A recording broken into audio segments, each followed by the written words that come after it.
السلام علیکم خواتین و حضرات،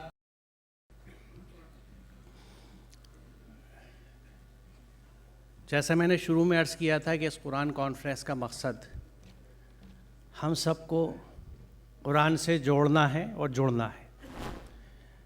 تو میں اپنے موضوع پہ آنے سے پہلے، کیونکہ یقیناً آپ میں سے کچھ خواتین اور حضرات ایسے ہوں گے جو پہلی دفعہ آئے ہوں گے، تو وہ چیزیں، وہ آیات خصوصاً جو محرک بنی ہیں، موٹیویٹر بنی ہیں ہم لوگوں کے لیے قرآن سے جڑنے کے لیے، میں تھوڑا سا ان کا یہاں ذکر کروں گا، کیونکہ میں اپنی آپ بیتی یہ بتاؤں، بلکہ ہاں میں باضابطہ اپنا تعارف بھی کرا دوں۔ میرا نام محمد اسلم پرویز ہے اور پرانی دہلی کا رہنے والا ہوں، یہیں پلا بڑھا ہوں۔ اینگلو اڈوک اسکول میں پڑھا ہوں، پھر دہلی کالج میں پڑھا جب تک وہ ذاکر حسین کالج نہیں ہوا تھا۔ سائنس سے دلچسپی تھی، سائنس لی، اینگلو اڈوک سے بھی سائنس لے کے پاس ہوا اور بی ایس سی کری، پھر علی گڑھ گیا، سبجیکٹ میرا باٹنی تھا، M S C M Phil P H D botany سے کری وہیں پہ علی گڑھ سے، پھر وہاں پڑھایا۔ پھر میں ذاکر حسین کالج، جب تک یہ ذاکر حسین کا نام لے چکا تھا، یہاں آ گیا، یہاں باٹنی ڈپارٹمنٹ میں پڑھاتا رہا تقریباً 24 سال، پھر یہاں پرنسپل رہا 10.5 سال لگ بھگ۔ پھر میرا ذمہ داری وہاں کی مل گئی مجھے مولانا آزاد نیشنل اردو یونیورسٹی کی حیدرآباد، فی الوقت وہاں پہ خدمت کر رہا ہوں۔ تو اس سے قطع نظر ایک بڑی اہم بات یہ ہے کہ میں پرانی دہلی کے ایک عام مسلم گھرانے میں پیدا ہوا تھا، اور مجھے جس انداز کی جو بچوں کو تربیت دی جاتی ہے وہ دی گئی تھی۔ نماز سکھائی گئی، روزے سکھائے گئے، اور جو فرائض اور چیزیں مجھے بتائی گئیں، مختصراً میں یہ عرض کروں کہ اس میں قرآن کا کہیں ذکر نہیں تھا۔ ہو سکتا ہے میں بد نصیب رہا ہوں، آپ خوش نصیب رہے ہوں اور آپ کو کسی نے بتا دیا ہو کہ قرآن آپ پہ فرض ہے، مجھ پہ فرض ہے، ہم سب پہ فرض ہے۔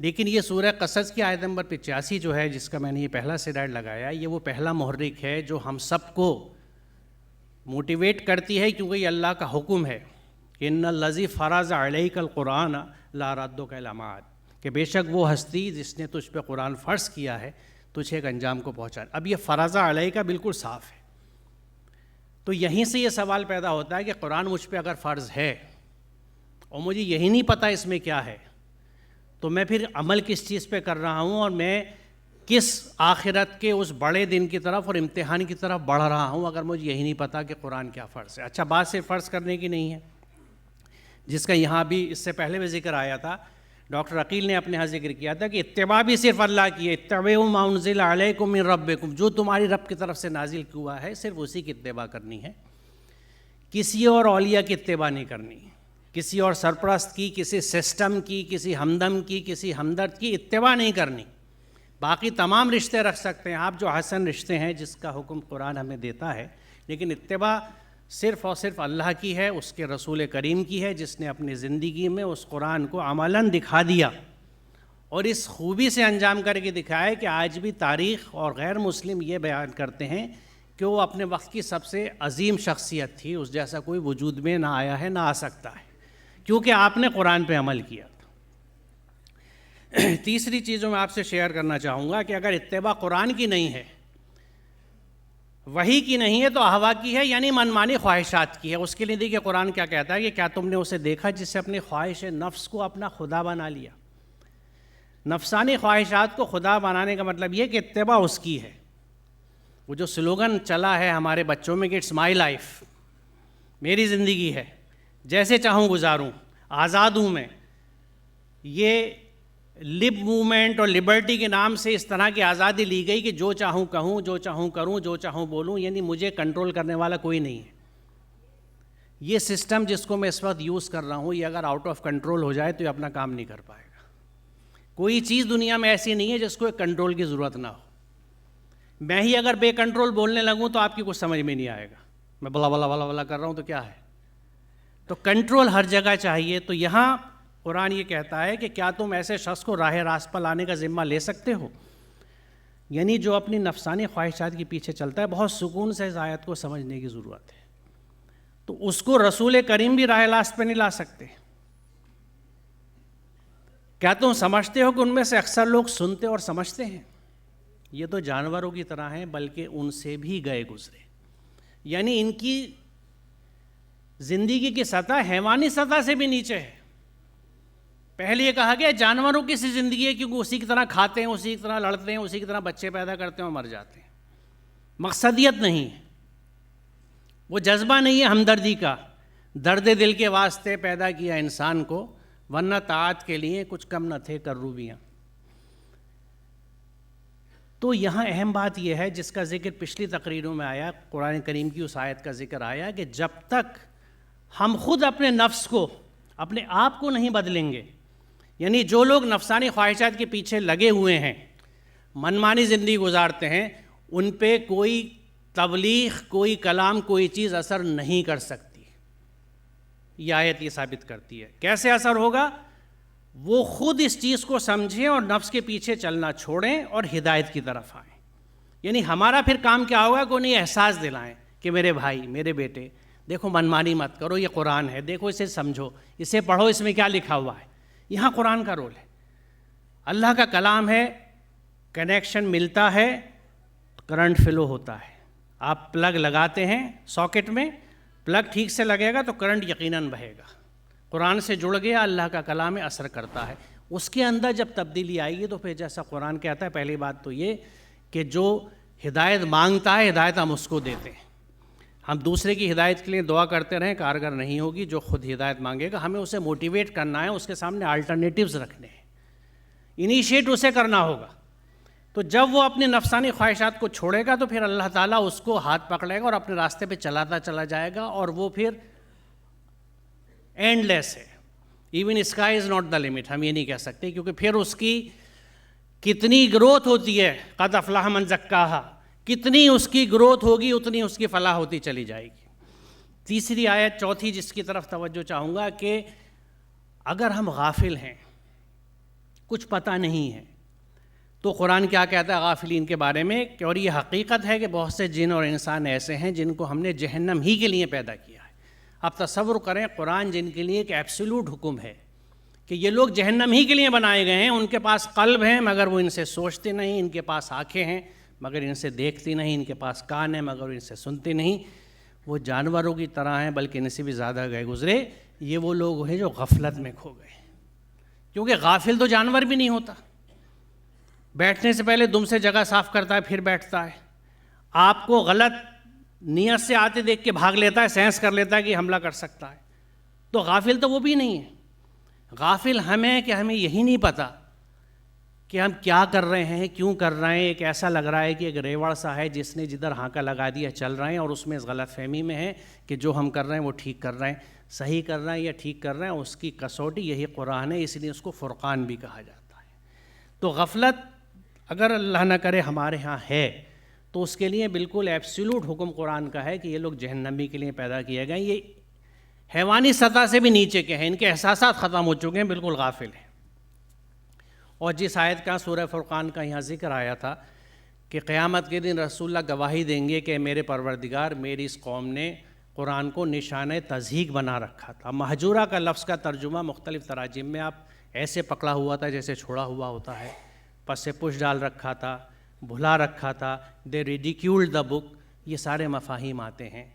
تو یہ سوچ کے رونگٹا کھڑا ہوتا ہے کہ جس قوم کا نبی اس قوم پہ یہ گواہی دے قیامت کے دن کہ انہوں نے قرآن کا مذاق اڑایا ہے، تو ہمارا کیا حال ہونے جا رہا ہے۔ تو اللہ تعالیٰ ہمیں اس گروپ سے، اس گروہ سے نہ صرف محفوظ رکھے، بلکہ ہم کوشش کریں کہ اس گروہ میں کوئی نہ ہو۔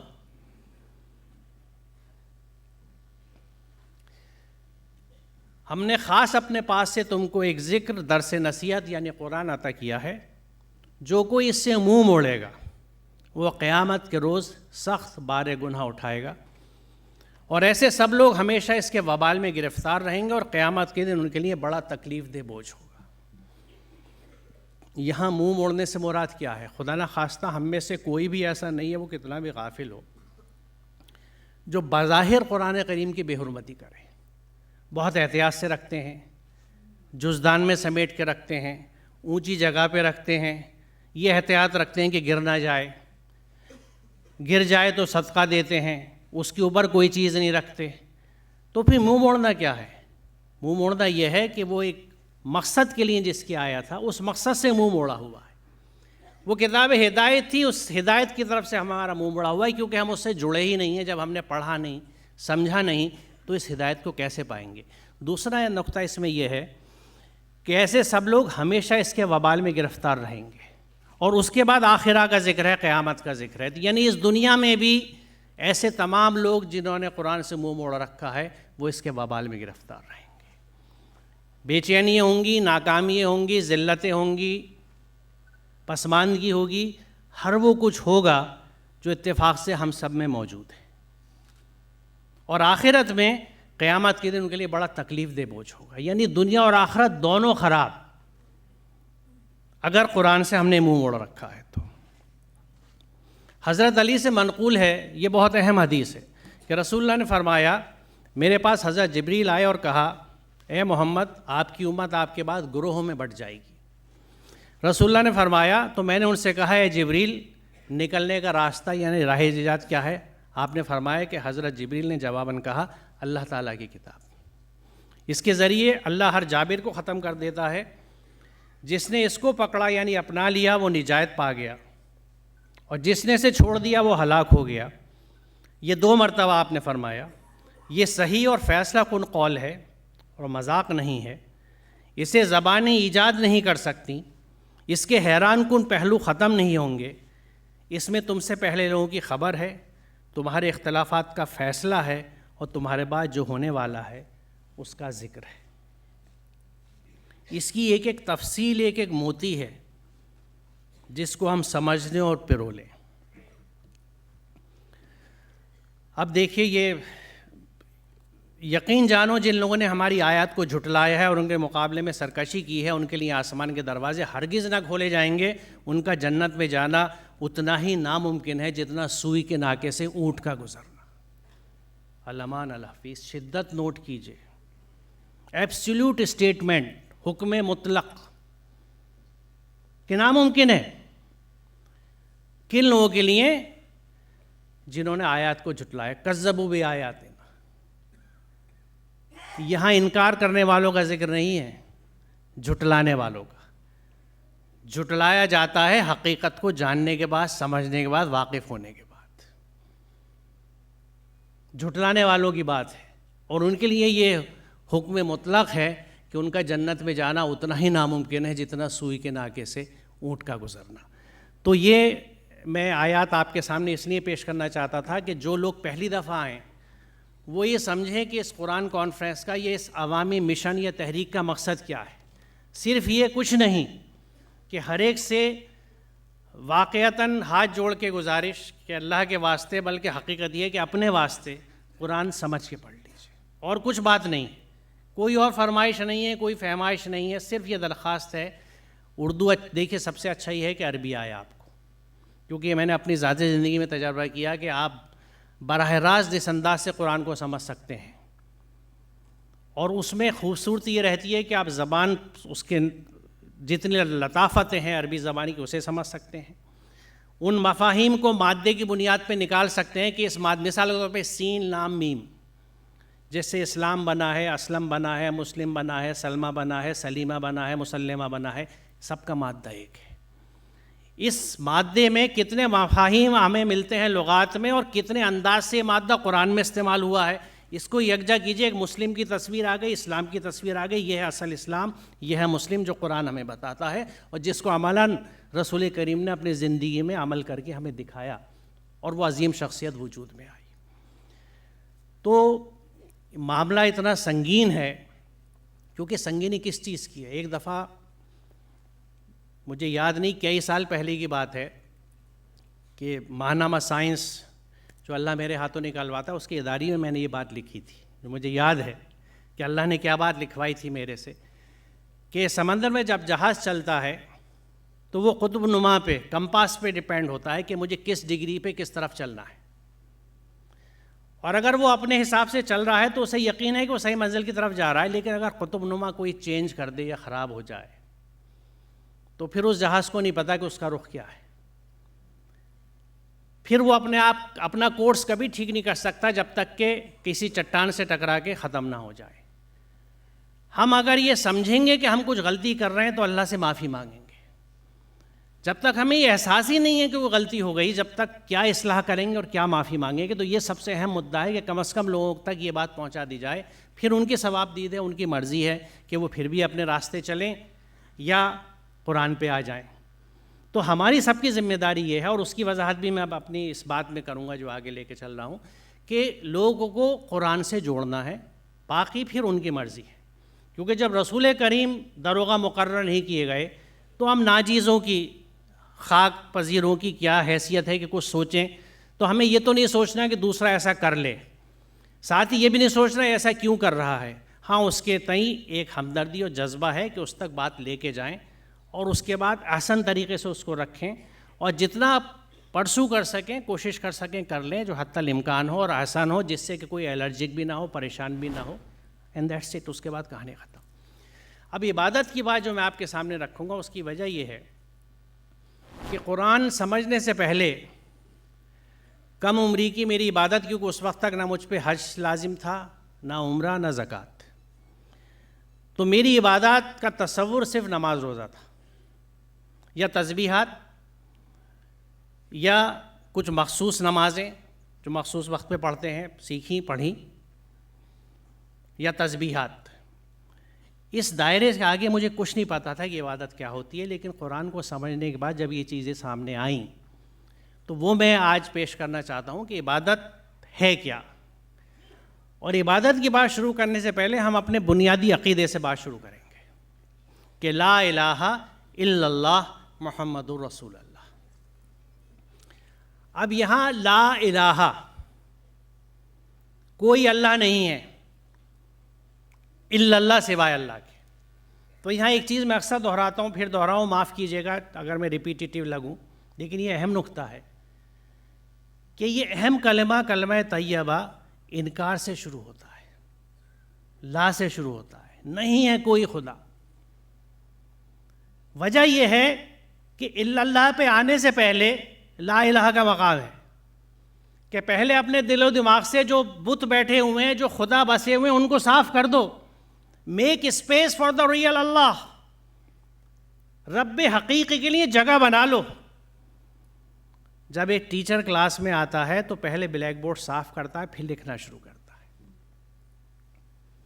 تو کوئی الہ نہیں ہے سوائے اللہ کے. تو اب تھوڑا سا ہم یہ غور کریں کہ الہ کا کیا مفہوم ہے، اس کا مادہ کیا ہے. یہ مادہ ہے الف لام ہے کا. ابن فارس کے مطابق اس کا بنیادی مطلب ہے کسی کی اطاعت قبول کرنا. الہ الیہ یا لہو کا مطلب ہے گھبرا کر کسی کی پناہ ڈھونڈنا. الہ کے معنی ہے متحیر ہونا، اور الہ یا لہو کے معنی ہے کسی کو پناہ دینا، امان میں لینا. چنانچہ الہ بالمکان کا مطلب ہوگا امن و سکون سے کسی مکان میں رہنا. یہ تاج العروج سے اقتباس ہے. ان معنی کے اعتبار سے الہون کے معنی ہوں گے ایسی ہستی جس سے خطرات میں پناہ حاصل کی جائے، جس سے مشکلات دور کرنے کی درخواست یعنی دعا کی جائے، اور جس کی عظمت و بلندی کے تصور سے ہی انسان حیران رہ جائے. بعض کا خیال ہے کہ الہ کے معنی ہے وہ شخص غلام بن گیا، اور اللہ کے معنی ہے اس نے اسے غلام بنا لیا. اس سے تالیہن کے معنی تعبیدن یعنی غلام بنانا آتے ہیں، یہ لین سے اقتباس ہے۔ اس اعتبار سے الہن کے معنی ایسی ہستی کے ہوں گے جس کو غالب اور حاکم مانا جائے، جس کے قانون کی اطاعت کی جائے۔ ابن فارس نے اس کے بنیادی معنی تعبدن کے لکھے ہیں، یعنی کسی کی محکومیت اختیار کرنا، کسی کے حکم میں رہنا، کسی کی حکومت اختیار کرنا۔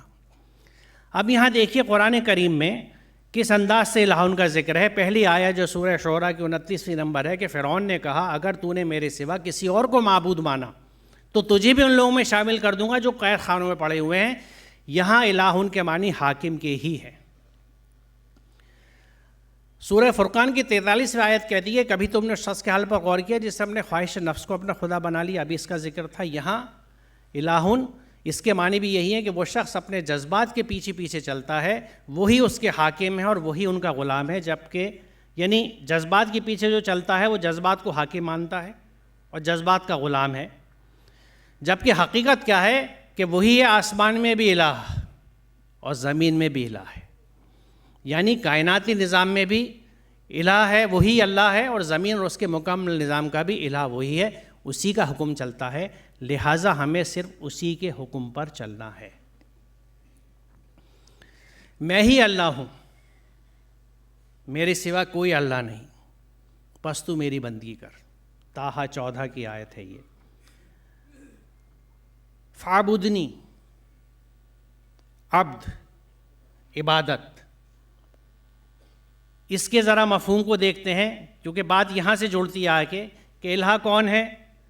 حاکم، جس سے حفاظت بھی چاہیے، جس کے حکم کو بھی ماننا ہے اور حکم مطلق ہے اور جس کی اتباع کرنی ہے۔ اب یہ عبادت اور بندگی کس انداز سے ہوگی، کیا ہوگی؟ بنیادی اعتبار سے عبادت ان کے معنی ایسا کام کرنا ہے جو دل کے شوق اور دلچسپی سے کیا جائے اور اس سے فائدہ مند نتائج برآمد ہوں، اگرچہ اس کے لیے تھوڑی سی محنت بھی کرنی پڑے، یعنی انسان اللہ کے احکامات کی اطاعت کرے، اس کی اطاعت سے جو پابندی یعنی انسان اللہ کے احکامات کی اطاعت سے یعنی سبمٹ کرنے کے لیے جو پابندی اپنے اوپر لگاتا ہے، بظاہر ان میں محنت اور تکلیف ہوتی ہے، لیکن در حقیقت ان سے انسانی ذات کی صحیح پرورش اور تربیت ہوتی ہے اور خود اپنے اوپر یہ کنٹرول اس کے لیے فائدہ مند ثابت ہوتا ہے۔ محنت اور فائدے کے دونوں پہلوؤں کو سامنے رکھتے ہوئے عبادہ کے معنی سمجھیے۔ تعبیدن کے معنی ہے اونٹ یا گھوڑے کو سدھا کر جوتنے کے قابل بنا دینا، یہ لین اور تاج سے اقتباس ہے۔ اسے انگریزی میں ہارنیسنگ یا بریکنگ کہتے ہیں، یعنی اس جانور کا اپنی تمام قوتوں اور صلاحیتوں کو اس پروگرام کے لیے استعمال کرنا جو اس کے لیے طے کیا گیا ہے۔ مثال طور پہ جو گھوڑے ریس کے لیے تیار کیے جاتے ہیں ان کا مقصد صرف دوڑنا ہوتا ہے، ان کو دوڑنے کا سلیقہ سکھایا جاتا ہے، انہیں یہ سلیقہ سکھایا جاتا ہے کہ برابر میں جب کوئی گھوڑا آتا ہے تو بدکنا نہیں ہے بلکہ مزید تیز ہونا ہے، اس سے آگے نکلنا ہے۔ یہ ہے ان کی تربیت، یعنی اس کی پوری قوت اور صلاحیت اس گھوڑے کی لگی ہوئی ہے کہ مجھے جیتنا ہے، آگے جانا ہے، یہ ایک ٹریننگ کا حصہ ہے۔ اسی طرح سڑک کو کوٹ کر ہموار کر دینا بھی تاکہ لوگ اس پر آسانی سے چل سکے تعبیدن کہلاتا ہے، یہ بھی لین اور تاج سے اقتباس ہے۔ آپ دیکھیں کہ ان کاموں کے شروع میں کس قدر محنت لگتی ہے لیکن آخرکار ان کا نتیجہ کس قدر فائدہ مند ہوتا ہے۔ قانون الہی کے مطابق زندگی بسر کرنے میں بھی یہی ہوتا ہے، یعنی قانون الہی کے مطابق جب ہم زندگی بسر کرتے ہیں تو ہماری تمام قوتیں، ہماری تمام صلاحیتیں اس کے احکامات کے تابع چلتی ہیں، کچھ مخصوص چیزیں نہیں ہوتی، مکمل آپ کا جو پوٹینشیل اور صلاحیت ہے، اور اس میں آپ کا پوٹینشیل اور صلاحیت ہر طرح کی آ گئی، فکری بھی آ گئی، مادی بھی آ گئی، ہر انداز سے آ گئی۔ لہٰذا عبادت کے معنی یہ ہیں کہ انسان اپنی تمام قوتوں اور صلاحیتوں کو بے قابو اور آزاد رکھنے کے بجائے اللہ کے احکامات اور مرضی کے مطابق استعمال کرے۔ اس کا نتیجہ بے حد فائدہ مند ہوگا، چنانچہ قرآن کریم نے ان اعبدوا اللہ واجتنبوا الطاغوت جو سورہ نحل کی آیت نمبر 36 ہے، اس مطلب کو صاف کر دیا ہے۔ طاغوت کے معنی ہے شیطان یا باغی قوتیں، لہٰذا اس آیت کے معنی یہ ہوئے کہ اپنی قوتوں کو بے قابو اور آزاد رکھنے کے بجائے یا باغی قوتوں یعنی شیطان کی مرضی کے مطابق استعمال کرنے کے بجائے اللہ کے احکامات کے مطابق استعمال کرو۔ یعنی عبادت کا مفہوم کیا ہوا کہ اپنی تمام قوتوں کو نہ تو آزاد رہنے دو، نہ شیطان کے قبضے میں دے دو بلکہ اللہ کے احکامات کے حساب سے استعمال کرو۔ نماز کے دوران اٹھنا اور جھکنا انہی جذبات اطاعت و فرما برداری کا اظہار ہے، لیکن اللہ کی عبادت صرف اس مظاہرے کا نام نہیں ہے۔ اس کی عبادت کا مطلب یہ ہے کہ انسان زندگی کی ہر سانس میں اللہ کے حکم کی تعمیل کرے۔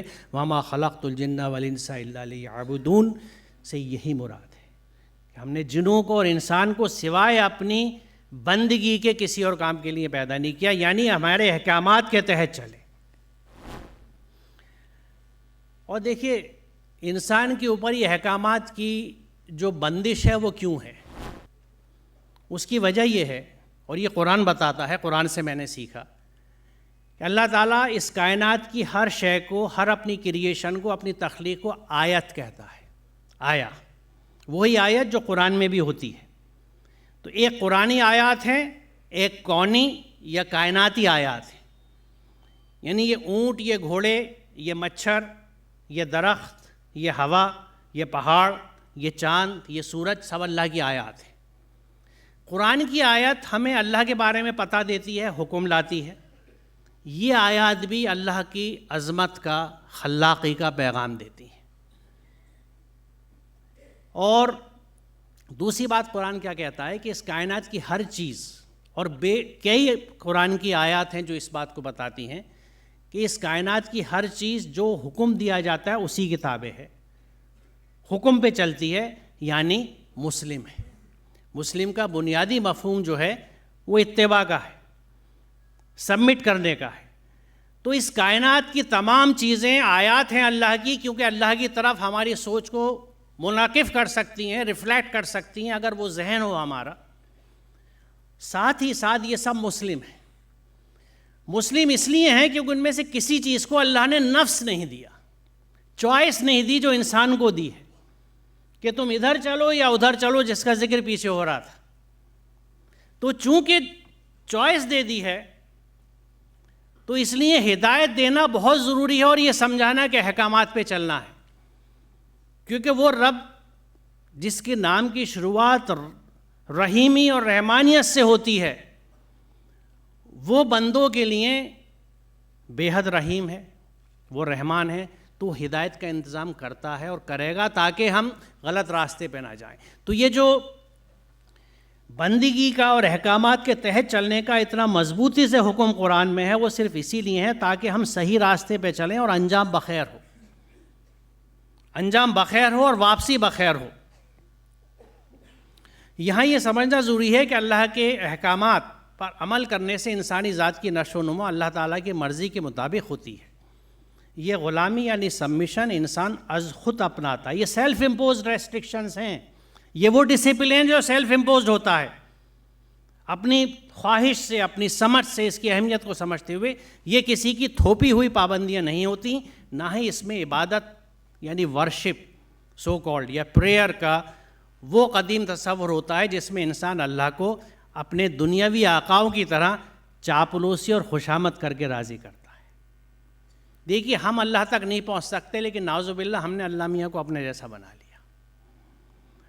ہم اس مقام پہ پہنچ ہی نہیں سکتے، سوال ہی نہیں، لیکن اپنے جیسا اس لیے بنا لیا کہ ہم جیسے دنیاوی آقاؤں کو خوش کر لیتے ہیں چاپلوسی کر کے، ہم نے اللہ کا تصور بھی رکھ دیا۔ تو اگر ہماری عبادت، اور اس میں یہی ایک سوالیہ نشان یہ اٹھتا ہے کہ اگر وہ پریئر ہے تو وہ سبمیشن نہیں ہے، اور وہ سبمیشن ہے تو پریئر ہو سکتی ہے، یعنی سبمیشن میں پریئر شامل ہو سکتی ہے لیکن پریئر میں سبمیشن شامل نہیں ہوگا۔ حالانکہ اس کی وضاحت آگے آئے گی۔ اور وہ اپنی واحد حکومت میں کسی کو شریک نہیں کرتا۔ وَلَا يُشْرِكُ فِي حُكْمِهِ أَحَدًا، اس کا حکم واحد ہے، اور یہی در حقیقت مفہوم ہے لا الہ الا اللہ کا۔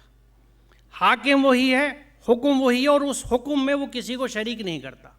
اب دیکھیں یہاں بہت معافی کے ساتھ، ادب کے ساتھ ایک چیز عرض کروں گا میں۔ ہماری ایمان کی بنیاد لا الہ الا اللہ محمد رسول اللہ صلی اللہ علیہ وسلم۔ ہم جب زبان سے اقرار کرتے ہیں اور یہ کہتے ہیں، کمٹمنٹ ہے یہ کہ کوئی اللہ نہیں ہے سوائے اللہ کے، یعنی کوئی حاکم نہیں ہے سوائے اس حاکم کے، یعنی میرے لیے کوئی حکم نہیں ہے سوائے اس حکم کے، اس کے احکامات کے اوپر مجھے چلنا ہے۔ تو مجھے ایسا لگتا ہے کہیں پہ ہم یہ کام وہ کر رہے ہیں جو کوئی نیا ایپ آپ ڈاؤن لوڈ کرتے ہیں یا بینک کا ایک لمبا چوڑا فارم بھرتے ہیں اور اس میں بنا پڑھے ہوئے ایگریڈ پہ ٹک کر دیتے ہیں، agreement signed, terms and conditions read. اسی طرح کہہ دیا لا الہ الا اللہ، کیونکہ اگر یہ کمٹمنٹ ہے اور اس کی شرائط موجود ہیں تو پھر یہ شرائط ہم مانتے ہیں تو حاکم وہ ہے، حکم اس کا۔ اگر میں نے یہ بھی مان لیا جو ہم مانتے ہیں تو وہ حکم ہے کہاں؟ کیا وہ حکم یہی ہے جو 4-5 چیزیں بنیادی ہم سکھا دیتے ہیں؟ کیا اس سے باہر حکم نہیں ہے؟ یعنی جب مجھے یہی نہیں پتا وہ حکم کیا ہے تو مجھے کہنے دیجئے کہ کلمے کا بھی حق ادا نہیں ہوا۔ کہاں ہوا کلمے کا حق؟ لا الہ زبان سے کہہ بھی دیا لا الہ تو کیا حاصل؟ علامہ اقبال ایسے نہیں کہہ گئے تھے، بڑا سر دھن کے لوگ پڑھتے ہیں، بیت بازی میں پڑھا جاتا ہے۔ غور فرما لیجئے کہ اگر آپ کا قلب، آپ کی نگاہ مسلم نہیں ہے تو زبان سے کہہ بھی دیا لا الہ تو کیا حاصل؟ تو یہ لا حاصل رہ جاتا ہے کلمہ، کیونکہ جب مجھے، اور یہ لاجیکل بات ہے بالکل، آپ بتا دیجئے غلط ہے، حاکم اسے میں مانتا ہوں، حکم مجھے پتہ نہیں، کیونکہ حکم قرآن میں ہے، وہ میں نے نہ پڑھا نہ سمجھا، مجھے پتہ نہیں، تو یہ تو خیالی باتیں ہو رہی ہیں۔ تو کیا میں یہ سمجھوں کہ ورچوئل ورلڈ میں ٹیکنالوجی آج پہنچی ہے، ہم تو 1000 سال سے ورچوئل ورلڈ میں رہ رہے ہیں، خیالی دنیا میں ہیں، زبانی کام ہو رہے ہیں؟ غور کرنے کی چیز ہے یہ۔ اب یہ آیت بڑی خوبصورتی سے وضاحت کرتی ہے کئی نکات کی، سورہ رعد 36-37، تم صاف کہہ دو مجھے تو صرف اللہ کی بندگی کا حکم دیا گیا ہے اور اس سے منع کیا گیا ہے کہ کسی کو اس کے ساتھ شریک ٹھہرا لوں، لہٰذا میں اسی کی طرف دعوت دیتا ہوں اور اسی کی طرف میرا رجوع ہے۔ اسی ہدایت کے ساتھ ہم نے یہ فرمان عربی تم پر نازل کیا ہے۔ اب اگر تم نے اس علم کے باوجود جو تمہارے پاس آ چکا ہے لوگوں کی خواہشات کی پیروی کی تو اللہ کے مقابلے میں نہ کوئی تمہارا حامی و مددگار ہے اور نہ کوئی اس کی پکڑ سے تمہیں بچا سکتا ہے۔ یہ بات کس سے کہی جا رہی ہے؟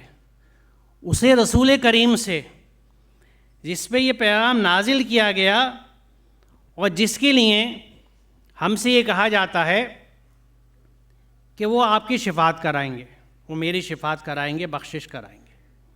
قرآن کیا کہہ رہا ہے کہ تم اس کی پکڑ سے نہیں بچ سکتے۔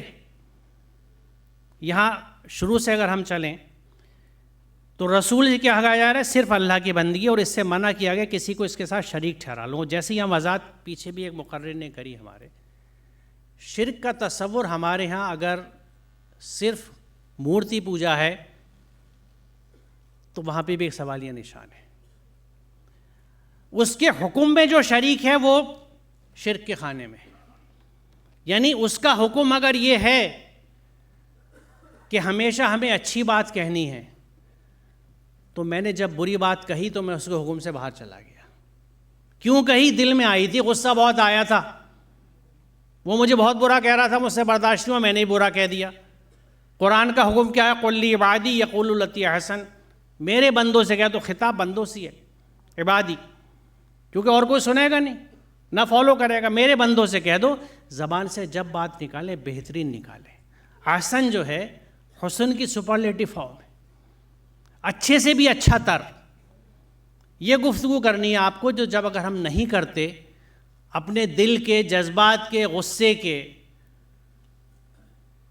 تحت آ کر اس سے ہٹتے ہیں تو حکم میں شرکت ہو گئی میرے جذبات کی، پھر وہی جذبات کی اتباع ہو گئی، یعنی اس کیفیت میں میرے خدا جو تھا وہ میری خواہشات تھیں جن کے تحت میں نے وہ عمل کیا۔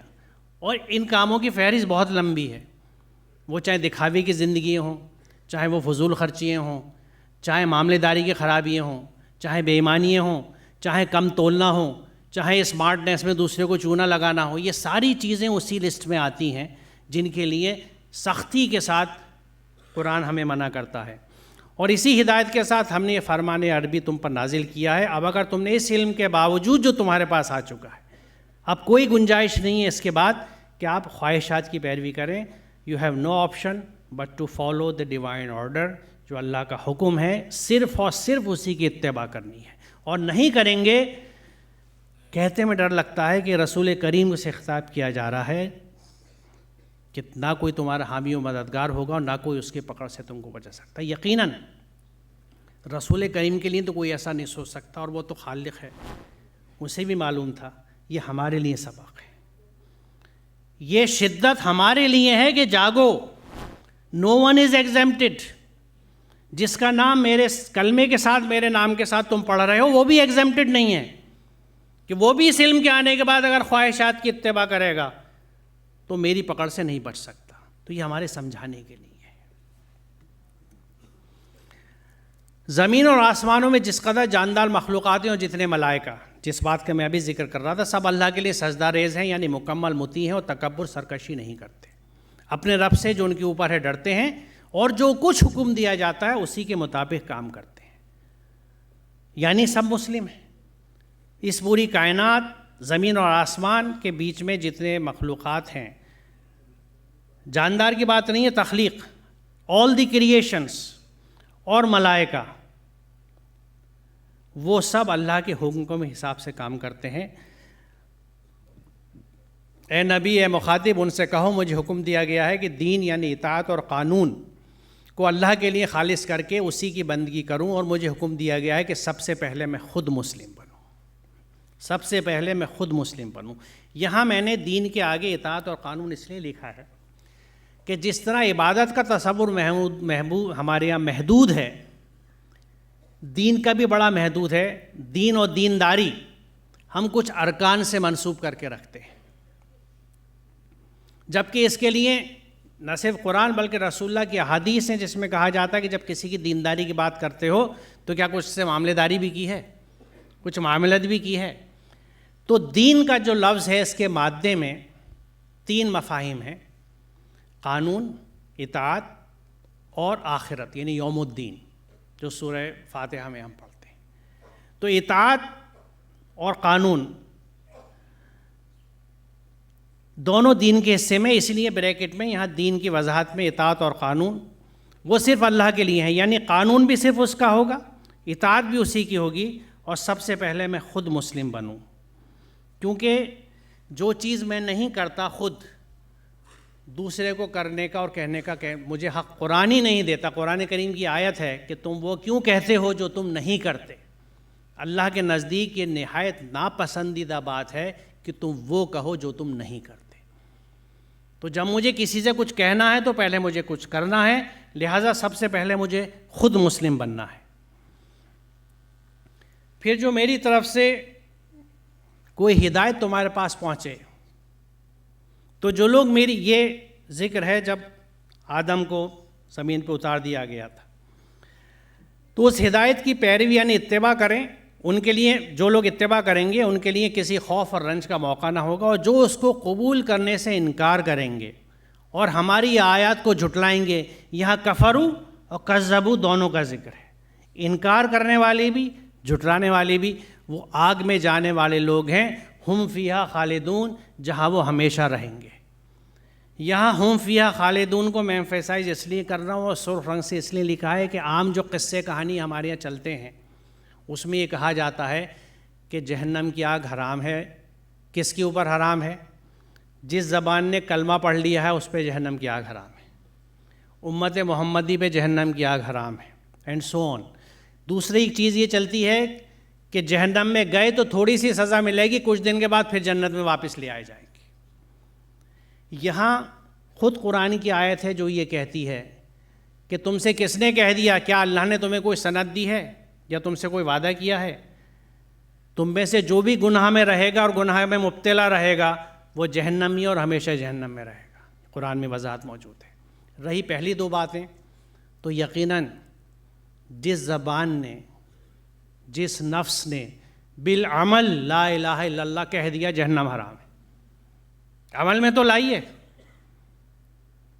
اور یقیناً ہم نے حق ادا کر دیا اس ذات اقدس کا جس کو ہم کل یاد کریں گے 12 ربیع الاول کو، جہنم حرام ہے۔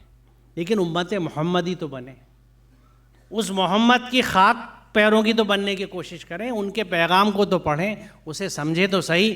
نعرے لگا کے, اونٹ پہ سوار ہو کے, شکلیں بنا کے کس محبت کا اظہار, معاف کیجیے گا, محدود ہے. اصل چیز جو تھی, جو سب سے پہلے آپ کے کردار سے شروع, اس میں خود قرآن میں ذکر کیا جاتا ہے کہ کیا میں تم لوگوں کے بیچ میں نہیں تھا.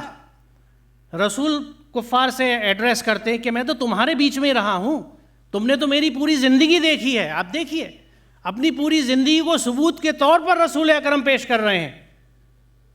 وہ زندگی جو شیشے کی طرح, آبدار اس موتی کی طرح جو سیپ میں محفوظ ہے, آپ نے اس علاقے میں گزاری تھی. یہ تھا آپ کا کردار. امانت دار مشہور تھے, اسی لیے اللہ تعالیٰ نے سب سے بڑی امانت آپ کے سپرد کری تاکہ امانت داری کا حق ادا کریں گے. اب یہاں چونکہ ذکر آیا تھا, میں نے آپ سے عرض کیا کہ کفروا کذبوا, تو میں نے سوچا کہ تھوڑا سا وضاحت کذب کی بھی کر دیں. کیا ہے الکذب؟ ان کے معنی ہے جانتے بوجھتے کسی چیز کے متعلق غلط خبر دینا. یہ محیط سے ہے اقتباس. تکذیب یہ بھی ہے کہ انسان جس بات کی سچائی کا قائل ہو اور اس پر ایمان بھی رکھتا ہو, اس کا عمل اس کے اس ایمان کی گواہی نہ دے. یہ ہے میری صورتحال, میں اپنی بات کر رہا ہوں کہ میں ایمان رکھتا ہوں یقیناً اور سچائی کا بھی قائل ہوں. ہم میں سے کون ہے جس نے قرآن نہیں سمجھا, ناظرہ بھی نہیں پڑھا, چھوا اور دیکھا بھی نہیں, وہ یہ جانتا ہے کہ قرآن سچ ہے. مجھے کوئی ایسا مسلمان نہیں ملا جو یہ کہے قرآن نعوذ باللہ غلط ہے, جھوٹا ہے. سچ ہے, سچائی کے قائل ہے اور ایمان بھی رکھتے ہیں, لڑ مرنے کے لیے تیار ہے, اس ایمان کے لیے جان دے دیں گے. لیکن ہمارے عمل میں اس ایمان کی جھلک نہیں نظر آ رہی. دیکھیے, ایمان اور عمل جڑے ہوئے ہیں, دونوں الگ نہیں ہیں. ایمان اندر کی چیز ہے, عمل باہر کی چیز ہے. صبح بچوں کی تربیت کے سلسلے میں سید عبداللہ طارق صاحب جن جینس کا ذکر کر رہے تھے, بڑی دلچسپ چیز ہے. جینس ہمارے جسم میں ہے, سیل میں ہے, اور اس میں بلکہ حقیقت یہ ہے, مجھے ایسا لگتا ہے کہ جس وقت اللہ تعالیٰ نے انسان کے کروموزومز بنا کے سیٹ کیے, وہی وقت تھا جب آدم کو تمام علوم دے دیے گئے اور اسم دے دیے گئے. کیونکہ اس کروموزوم میں, ان جینز میں پوٹینشیل ہے ہر کچھ کرنے کا, ہر چیز کرنے کا. جو جوڑا ہر انسان کے جسم میں موجود ہے, اس کے ہر سیل میں, کانسٹیٹیوشن میں, اس کی بناوٹ میں, اس کے جسم کا حصہ ہے, ساتھ لے کے چلتا ہے, ساتھ لے کے زمین میں جاتا ہے, گلا سڑا کے ختم کر دیتا ہے. ان جینز کی جو ظاہری شکل آتی ہے وہ فینوٹائپ کہلاتی ہے. جینوٹائپ جو جینس اندر ہے, فینوٹائپ جو باہر آئی. اور مزے کی بات یہ ہے کہ جینس کے ظاہر ہونے کا عمل جو ہے, جس کو جین ایکسپریشن کہتے ہیں, یہ ٹوٹلی انوائرمنٹ سے کنٹرول ہوتا ہے, جس کا ذکر سید عبداللہ طارق صاحب کہہ رہے تھے, اور جو یعنی دیگر مقررین کا بھی خیال تھا اور ہم سب کا یہ درد ہے, کیونکہ انوائرمنٹ جینس کو چینج کرتا ہے. اس کو ہم چینج نہیں کہتے, سائنٹیفکلی ماڈیفیکیشن کہتے ہیں. اس میں اسٹیٹمنٹ نہیں کہا جاتا ہے the expression of the gene is modified by the environment.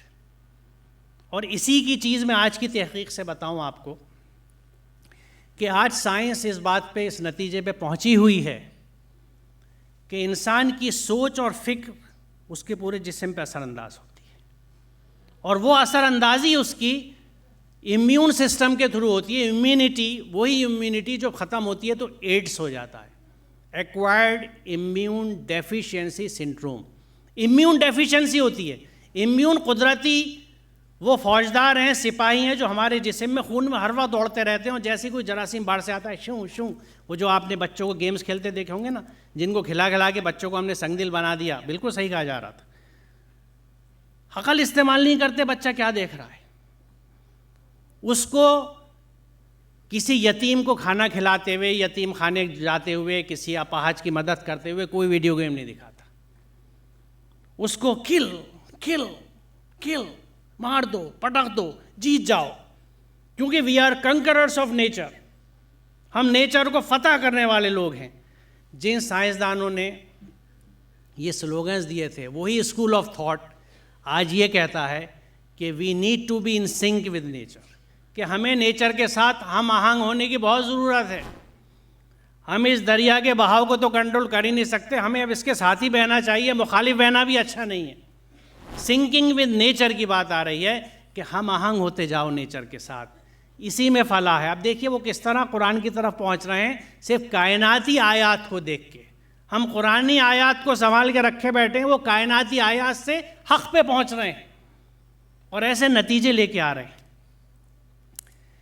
تو ماحول ایک ایسی چیز ہے جو جینس کو موڈیفائی کر دیتا ہے. تو ہم اگر دیکھیے، ہم آپ میں سے اکثر یہ بات سنی ہوگی کہ رسول اکرم کے زمانے میں اطباء مدینے آئے، مدنی زندگی کی بات ہے، اور لگ بھگ 6 ماہ قیام رکھا اور چلے گئے کہ یہاں تو کوئی بیماری نہیں ہوتا. آج یہ بات ثابت ہے کہ آپ کی سوچ، آپ کے فکر، آپ کے پیوری امیونٹی سسٹم کو کنٹرول کرتی ہے. اگر آپ کی سوچ صاف ہے، ذہن صاف ہے،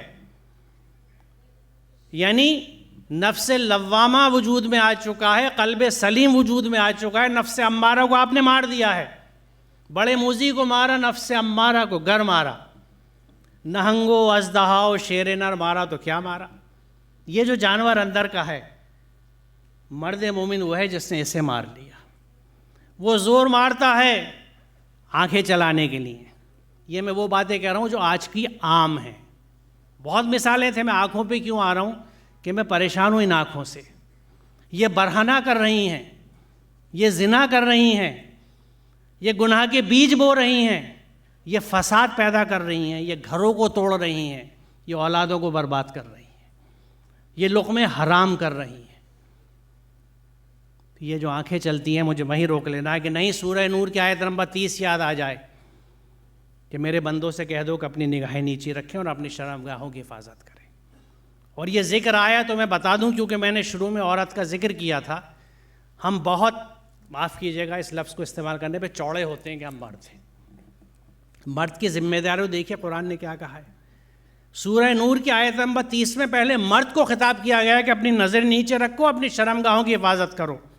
گویا قرآن کے حساب سے مرد کی عصمت زیادہ قیمتی ہے، زیادہ پہلے کہی گئی ہے، جس کو ہم گنتے نہیں، لڑکوں کے کھیل کہتے ہیں. معاف کیجیے گا لیکن یہ سماج میں رہتا ہوں میں. مرد کا گناہ نہیں مانا جاتا. 31ویں آیت میں سورہ نور میں 30 میں مرد اور 31 میں مومن عورتوں سے کہو کہ اپنی نگاہیں نیچی رکھیں اور اپنی شرمگاہوں کی حفاظت کریں اور اپنی زینت کو دکھاتی نہ پھریں، اللہ سب جانتا ہے جو یہ کرتے ہیں. تو پہلے مرد کی عزت عصمت کی بات آتی ہے، پھر عورت کی آتی ہے. یہ لطافتیں کہاں کھلیں گی اگر قرآن نہ سمجھیں.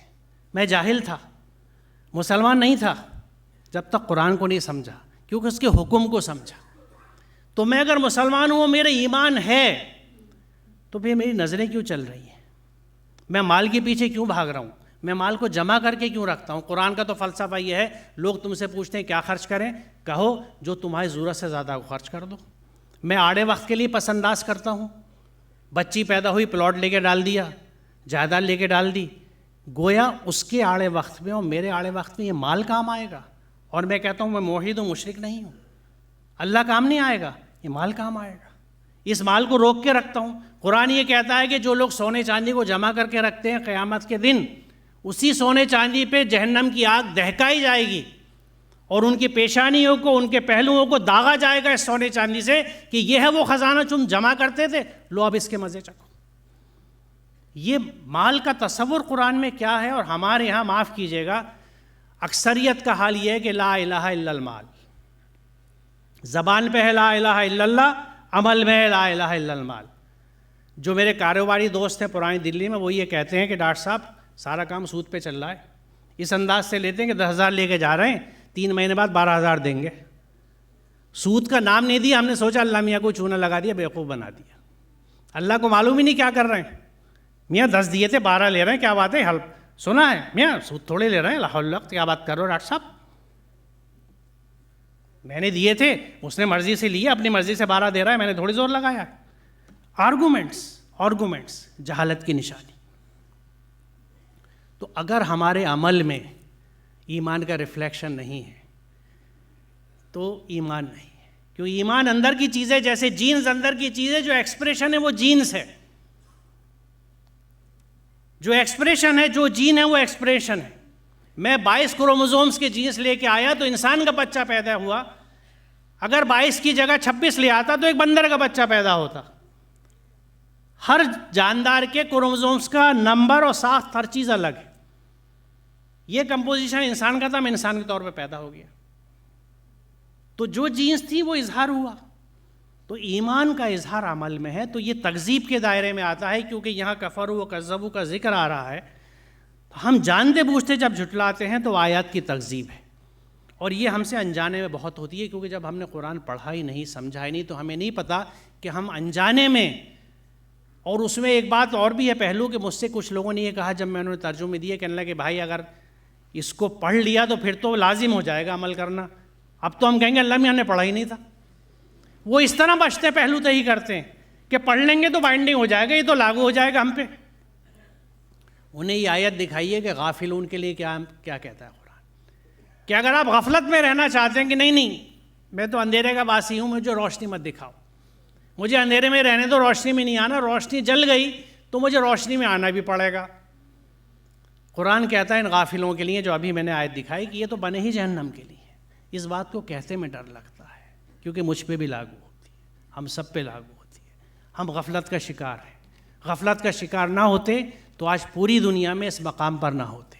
آج پوری دنیا میں آگ کہاں لگی ہوئی ہے؟ جو سو کالڈ مسلم ممالک، مسلم خطے ہیں. یہ کیا چیز ہے؟ ہماری آنکھیں نہیں کھول رہی. کیوں ہے ایسا؟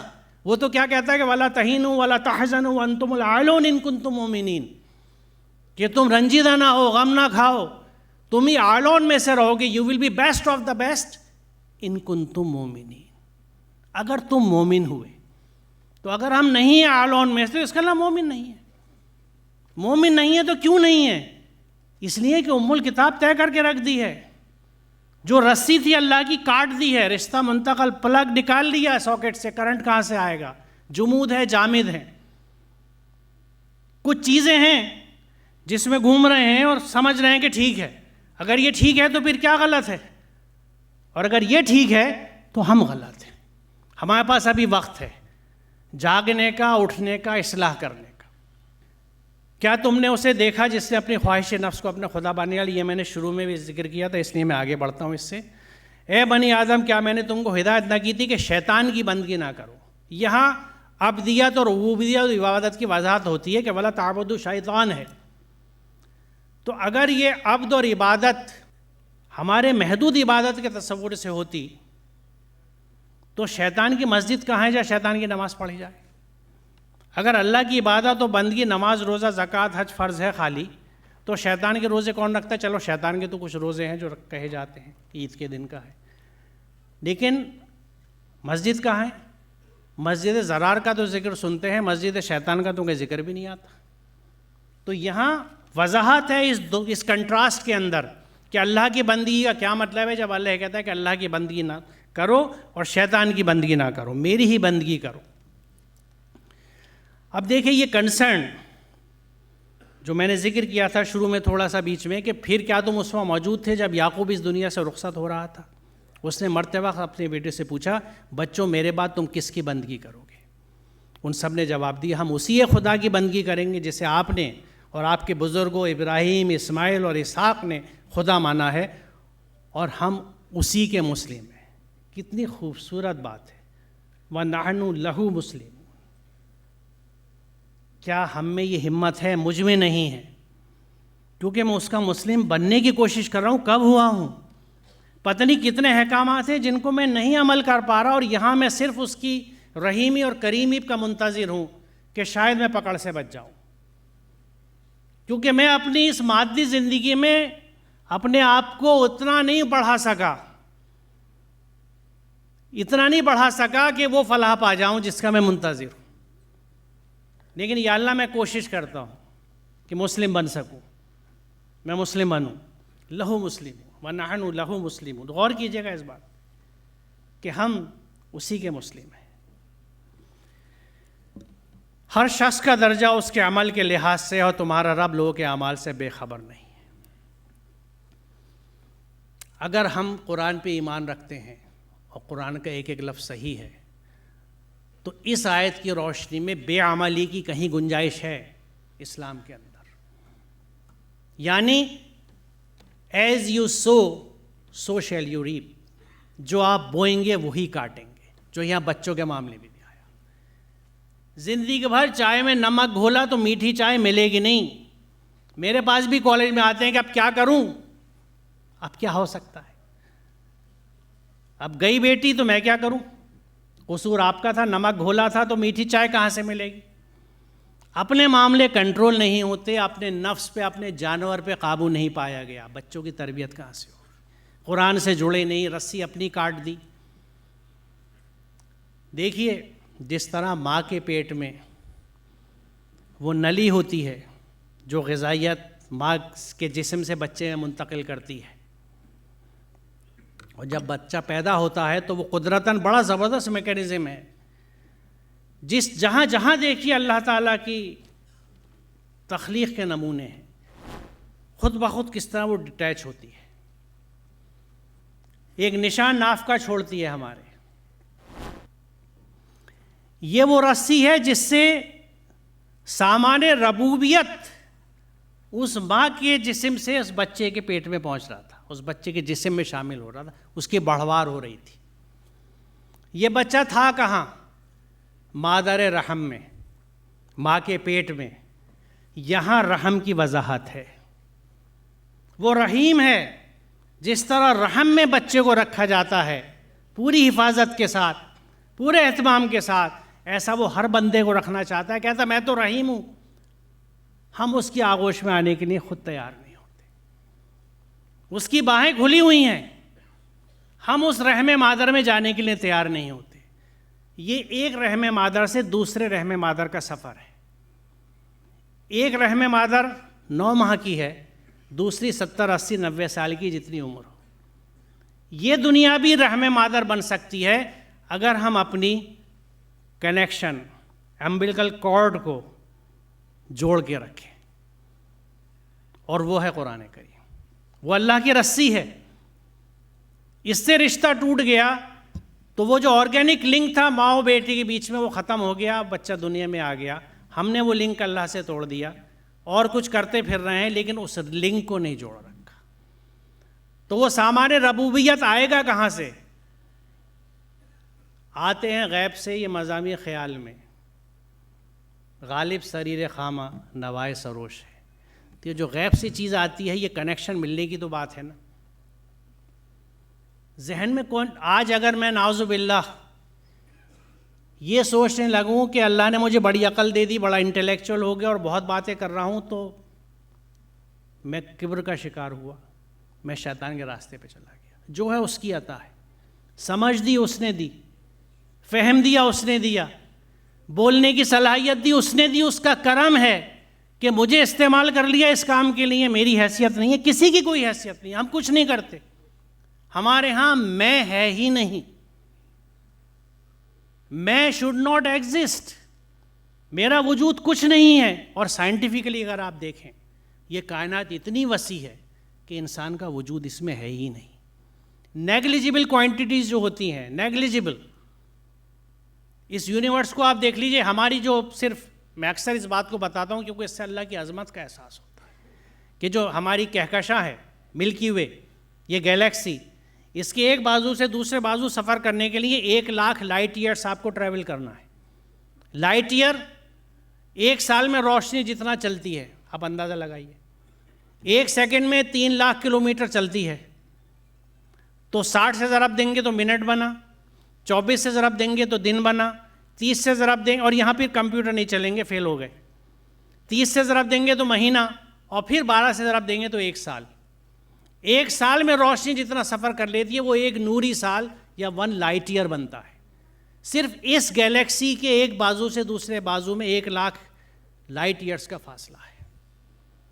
اور ایسی کروڑ گیلیکسی اس کائنات میں موجود ہیں جس میں اربوں خربوں ہمارے جیسے سورج اور زمین اور تارے اور ستارے اور چاند سب موجود ہیں. وہ عظیم ہستی اور اس کا حساب ان کو باندھے ہوئے ہے میگنیٹک فورسز سے جو ان کو سنبھالے ہوئے ہیں. کیا ایسی ہستی کو حساب لینے میں دیر لگے گی؟ محتسب اعلیٰ اس کے حساب کا حال تو کسی جاننے والے سے پوچھو، اس کی خبر تو کسی جاننے والے سے پوچھو۔ یہ کیوں قرآن میں کہا جاتا ہے کہ اس کی خبر تو کسی جاننے والے سے پوچھو؟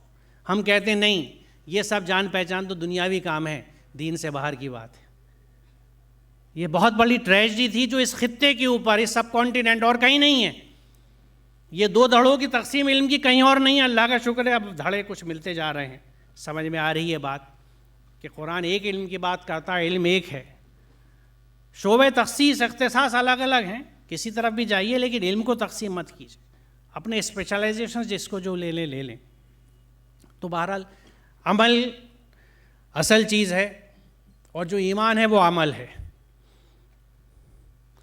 اب میں تیزی سے ان آیات کو پڑھتا جاؤں گا جس میں رحمان کے بندوں کی وضاحت خود قرآن نے کی ہے۔ یہاں بندوں کی بات ہے، عباد الرحمن کی بات ہے۔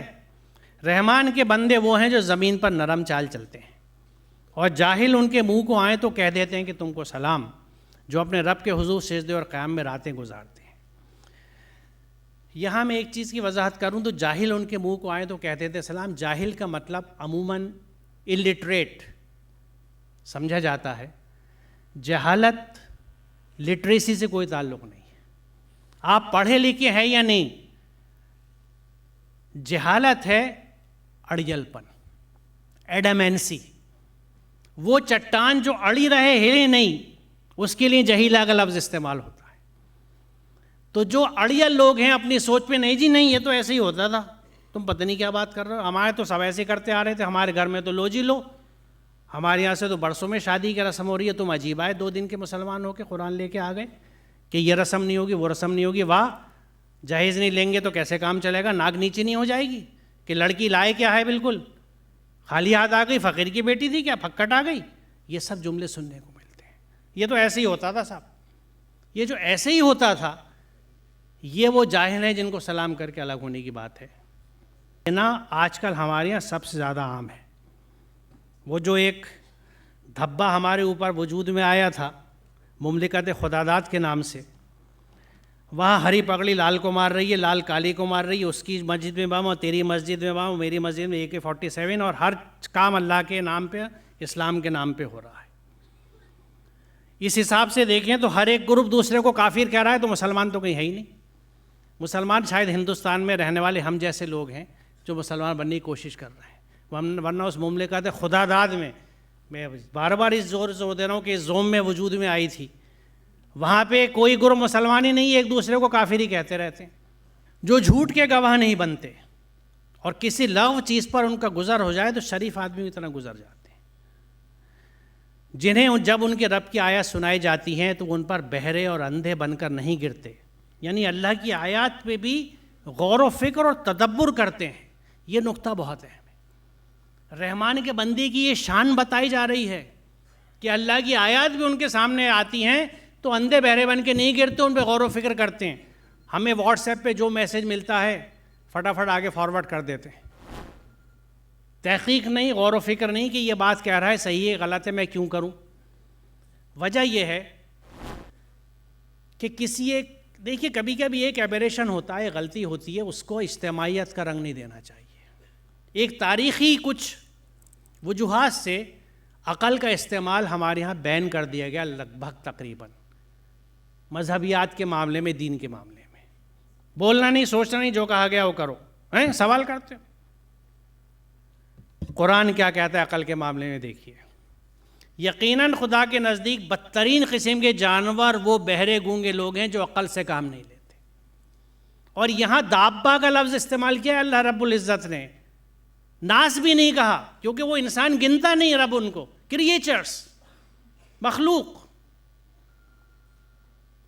کیا انداز ہے تخاطب کا، غور کیجئے اس بات کے اوپر کہ اللہ کے نزدیک بدترین قسم کے جانور وہ بہرے گونگے لوگ ہیں جو عقل سے کام نہیں لیتے۔ عقل سے کام لیجئے، تفکر تدبر کیجئے، پھر چیز عمل میں لائیے، اس پہ ایمان لائیے اور عمل میں لائیے۔ دیکھیے ایمان کے ساتھ ہمیشہ عمل کا لفظ قرآن میں آیا، اِلَّا الَّذِينَ آمَنُوا وَعَمِلُوا الصَّالِحَاتِ۔ سورہ 3 کی جو آیت ہے کہ بہترین ہے، لَقَدْ خَلَقْنَا الْإِنسَانَ فِي أَحْسَنِ تَقْوِيمٍ ثُمَّ رَدَدْنَاهُ أَسْفَلَ سَافِلِينَ۔ بے شک ہم نے انسان کو بہترین ساخت پہ پیدا کیا، بیسٹ آف دا کریشن، حقیقت ہے، اشرف المخلوقات، لیکن پھر اس کو بدترین سے بدترین بنا دیا، اسفل سافلین، الا الذین آمنوا وعملوا الصالحات، سوائے لوگے جو ایمان لائے اور عمل صالح ان کے نظر آئے، ایمان کا ریفلیکشن باہر دکھا۔ اب عمل صالح بھی ہمارے محدود ہو گئے، کیونکہ اس کا ترجمہ ہو گیا نیک اعمال، نیک کام، نیک کام میں پھر ہماری فہرست وہی آ گئی کہ نماز، روزہ، مصلی، زکوٰۃ، تسبیحات۔ اب تک ہم جو مفاہیم دیکھ کے آ رہے ہیں اور اللہ کے بندوں کا جو ذکر ان آیتوں میں آپ سن رہے ہیں تسلسل کے ساتھ، سورہ فرقان تھا، اس میں کیا کیا خوبیاں بیان کی جا رہی ہیں لوگوں کی، یہ ان کے کردار سے متعلق ہیں، یہ ان کے کردار کا ریفلیکشن ہے۔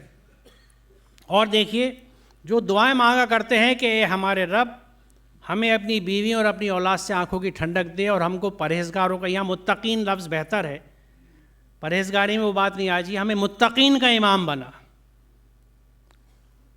اب یہاں ذکر کیا طارق صاحب نے بھی، ہم میں سے کون ہے جو اس انداز کی دعائیں مانگتا ہے؟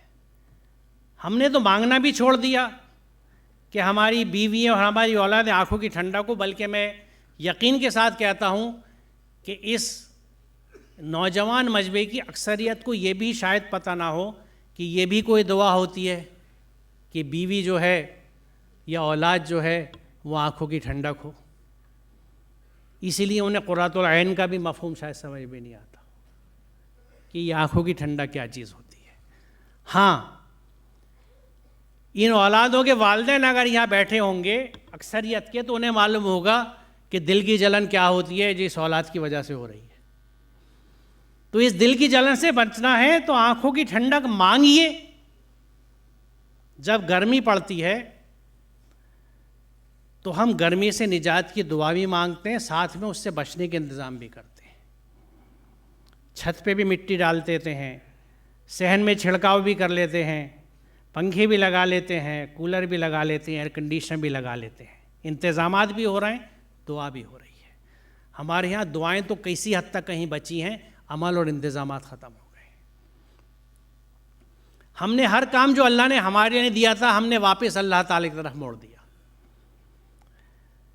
یہ ایک دعا میں شریک تھا، عید کی نماز سے فارغ ہوئے تھے، اور اس میں دعا یہ تھی کہ یا اللہ بے سہاروں کو سہارا دے دے، یتیموں کی زندگی آسان کر دے، بیواؤں کے لیے سہارے کا انتظام کر دے، جو لوگ مشکلات میں ان کی مشکلیں دور کر دے۔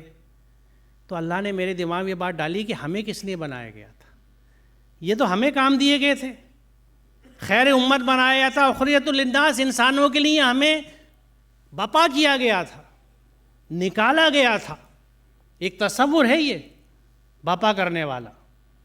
وی ور لانچڈ فار دس پرپس کہ لوگوں کی پریشانی دور کرو۔ کس طرح سے؟ جس کے پاس جو ہے دو، مال تمہارے پاس زیادہ ہے، جس کے پاس نہیں ہے اس کو دو۔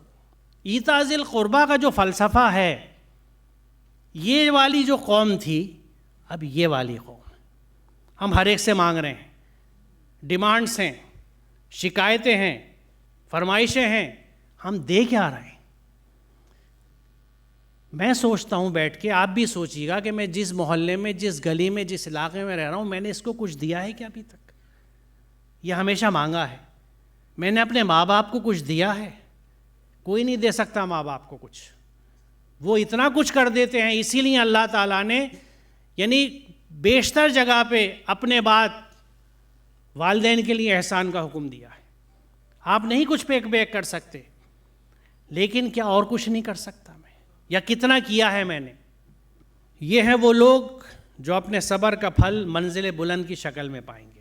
اور یہ صبر ہاتھ سے ہاتھ دھرنے والا صبر نہیں ہوگا، بلکہ جیسے ذکر آیا تھا، یہ صبر جو ہے یہ پرزیویئرنس، ڈٹے رہنا، جٹے رہنا آزمائش میں، ہاتھ پہ ہاتھ دھرنے والے، اس طرح سے صبر کرنے والوں کے ساتھ اللہ نہیں ہو سکتا جب کہتا ہے ان اللہ مع الصابرین۔ وہ جو ڈٹے رہتے ہیں لوگ، اپنی منزل کی تلاش میں جٹے رہتے ہیں، لٹک رہے ہیں ایک چٹان کے کنارے پر ایک پیر ٹیک کے، وہ پھسلا اور نیچے گرے اور موت یقینی ہے، لیکن اسٹرگل ہے، دوسرا پیر جمانا ہے، منزل کی طرف جانا ہے، اوپر اٹھنا ہے. یہ ہے صابر لوگ. اور جب اوپر پہنچ جاتے ہیں تو شکر کرتے ہیں کہ میں یہاں آ گیا. یہ شکایت نہیں کرتے کہ کہاں مصیبت میں پھنسا دیا تھا. کیونکہ شکر کا اپوزٹ جو قرآن سکھاتا ہے وہ کفر ہے. وَاشْكُرُوا لِي وَلَا تَكْفُرُونَ. بہت خوبصورت ہے، بہت چھوٹی سی آیت ہے. تو میرا شکر کرو، کفر مت کرو. اور میں اس کو کفری کہنا چاہتا ہوں، کفران نعمت نہیں کہنا چاہتا، جو زیادہ تر تراجم میں استعمال ہوتا ہے. اس کی وجہ یہ ہے کہ نعمت کا کفران بھی تو نعمت دینے والے کا ہی کفران ہے. فرق کیا ہے؟ نعمت کا کفران دینے والے کا بھی انکار ہے. شیطان کو اس لیے سب سے بڑا ناشکرا کہا جاتا ہے. اور اس کے ناشکرے پن کی اور شیطان بننے کی وجہ گھمنڈ تھا، تکبر تھا، اور جو اس کے دماغ میں تھا. اس نے سجدے سے انکار کیا کہ میرے سے کمتر ہے.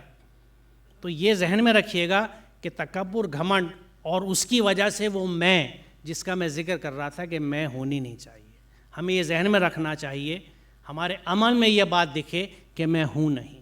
I just don't exist. میں جو کچھ ہوں اس کی عطا ہے، اس کی کریمی ہے، اس کی رحیمی ہے، اور اس کا میں جتنا عملاً شکر ادا کر سکوں وہ قبول کرے. آداب و تسلیمات سے ان کا استقبال ہوگا. اور یہاں پھر ان لوگوں کے لیے ہے کہ یہ جنت میں ہمیشہ رہیں گے، خالدین فیہا. کہیں آتا ہے خالدین فیہا ابدا. تو اب آپ نے وہ لوگ دیکھ لیا جو جہنم میں ہمیشہ رہنے والے ہیں، یہ لوگ دیکھ لیے جو جنت میں آرام میں ہمیشہ سے رہنے والے ہیں. یہ وہ لوگ ہیں. اب دیکھیے، بظاہر یہ بڑی عجیب بات ہے کہ اللہ میں یہ بھی دیکھ رہے ہیں کہ میں یوں چل رہا ہوں. نرم چال کیا چیز ہے؟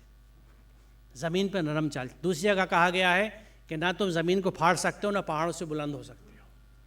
ہمارے یہاں ہمارے نوجوان ایک ہفتہ جم میں جاتے ہیں اور اس کے بعد گلی میں دیکھا ہوگا آپ نے، وہ ٹائٹ ٹی شرٹ سے پہن لی، وہ تھوڑے سے جو بازو بنے دکھاتے ہوئے. قصور ان کا نہیں ہے، ہمارا آپ کا ہے کہ اس بچے کو قرآن سے نہیں جوڑا.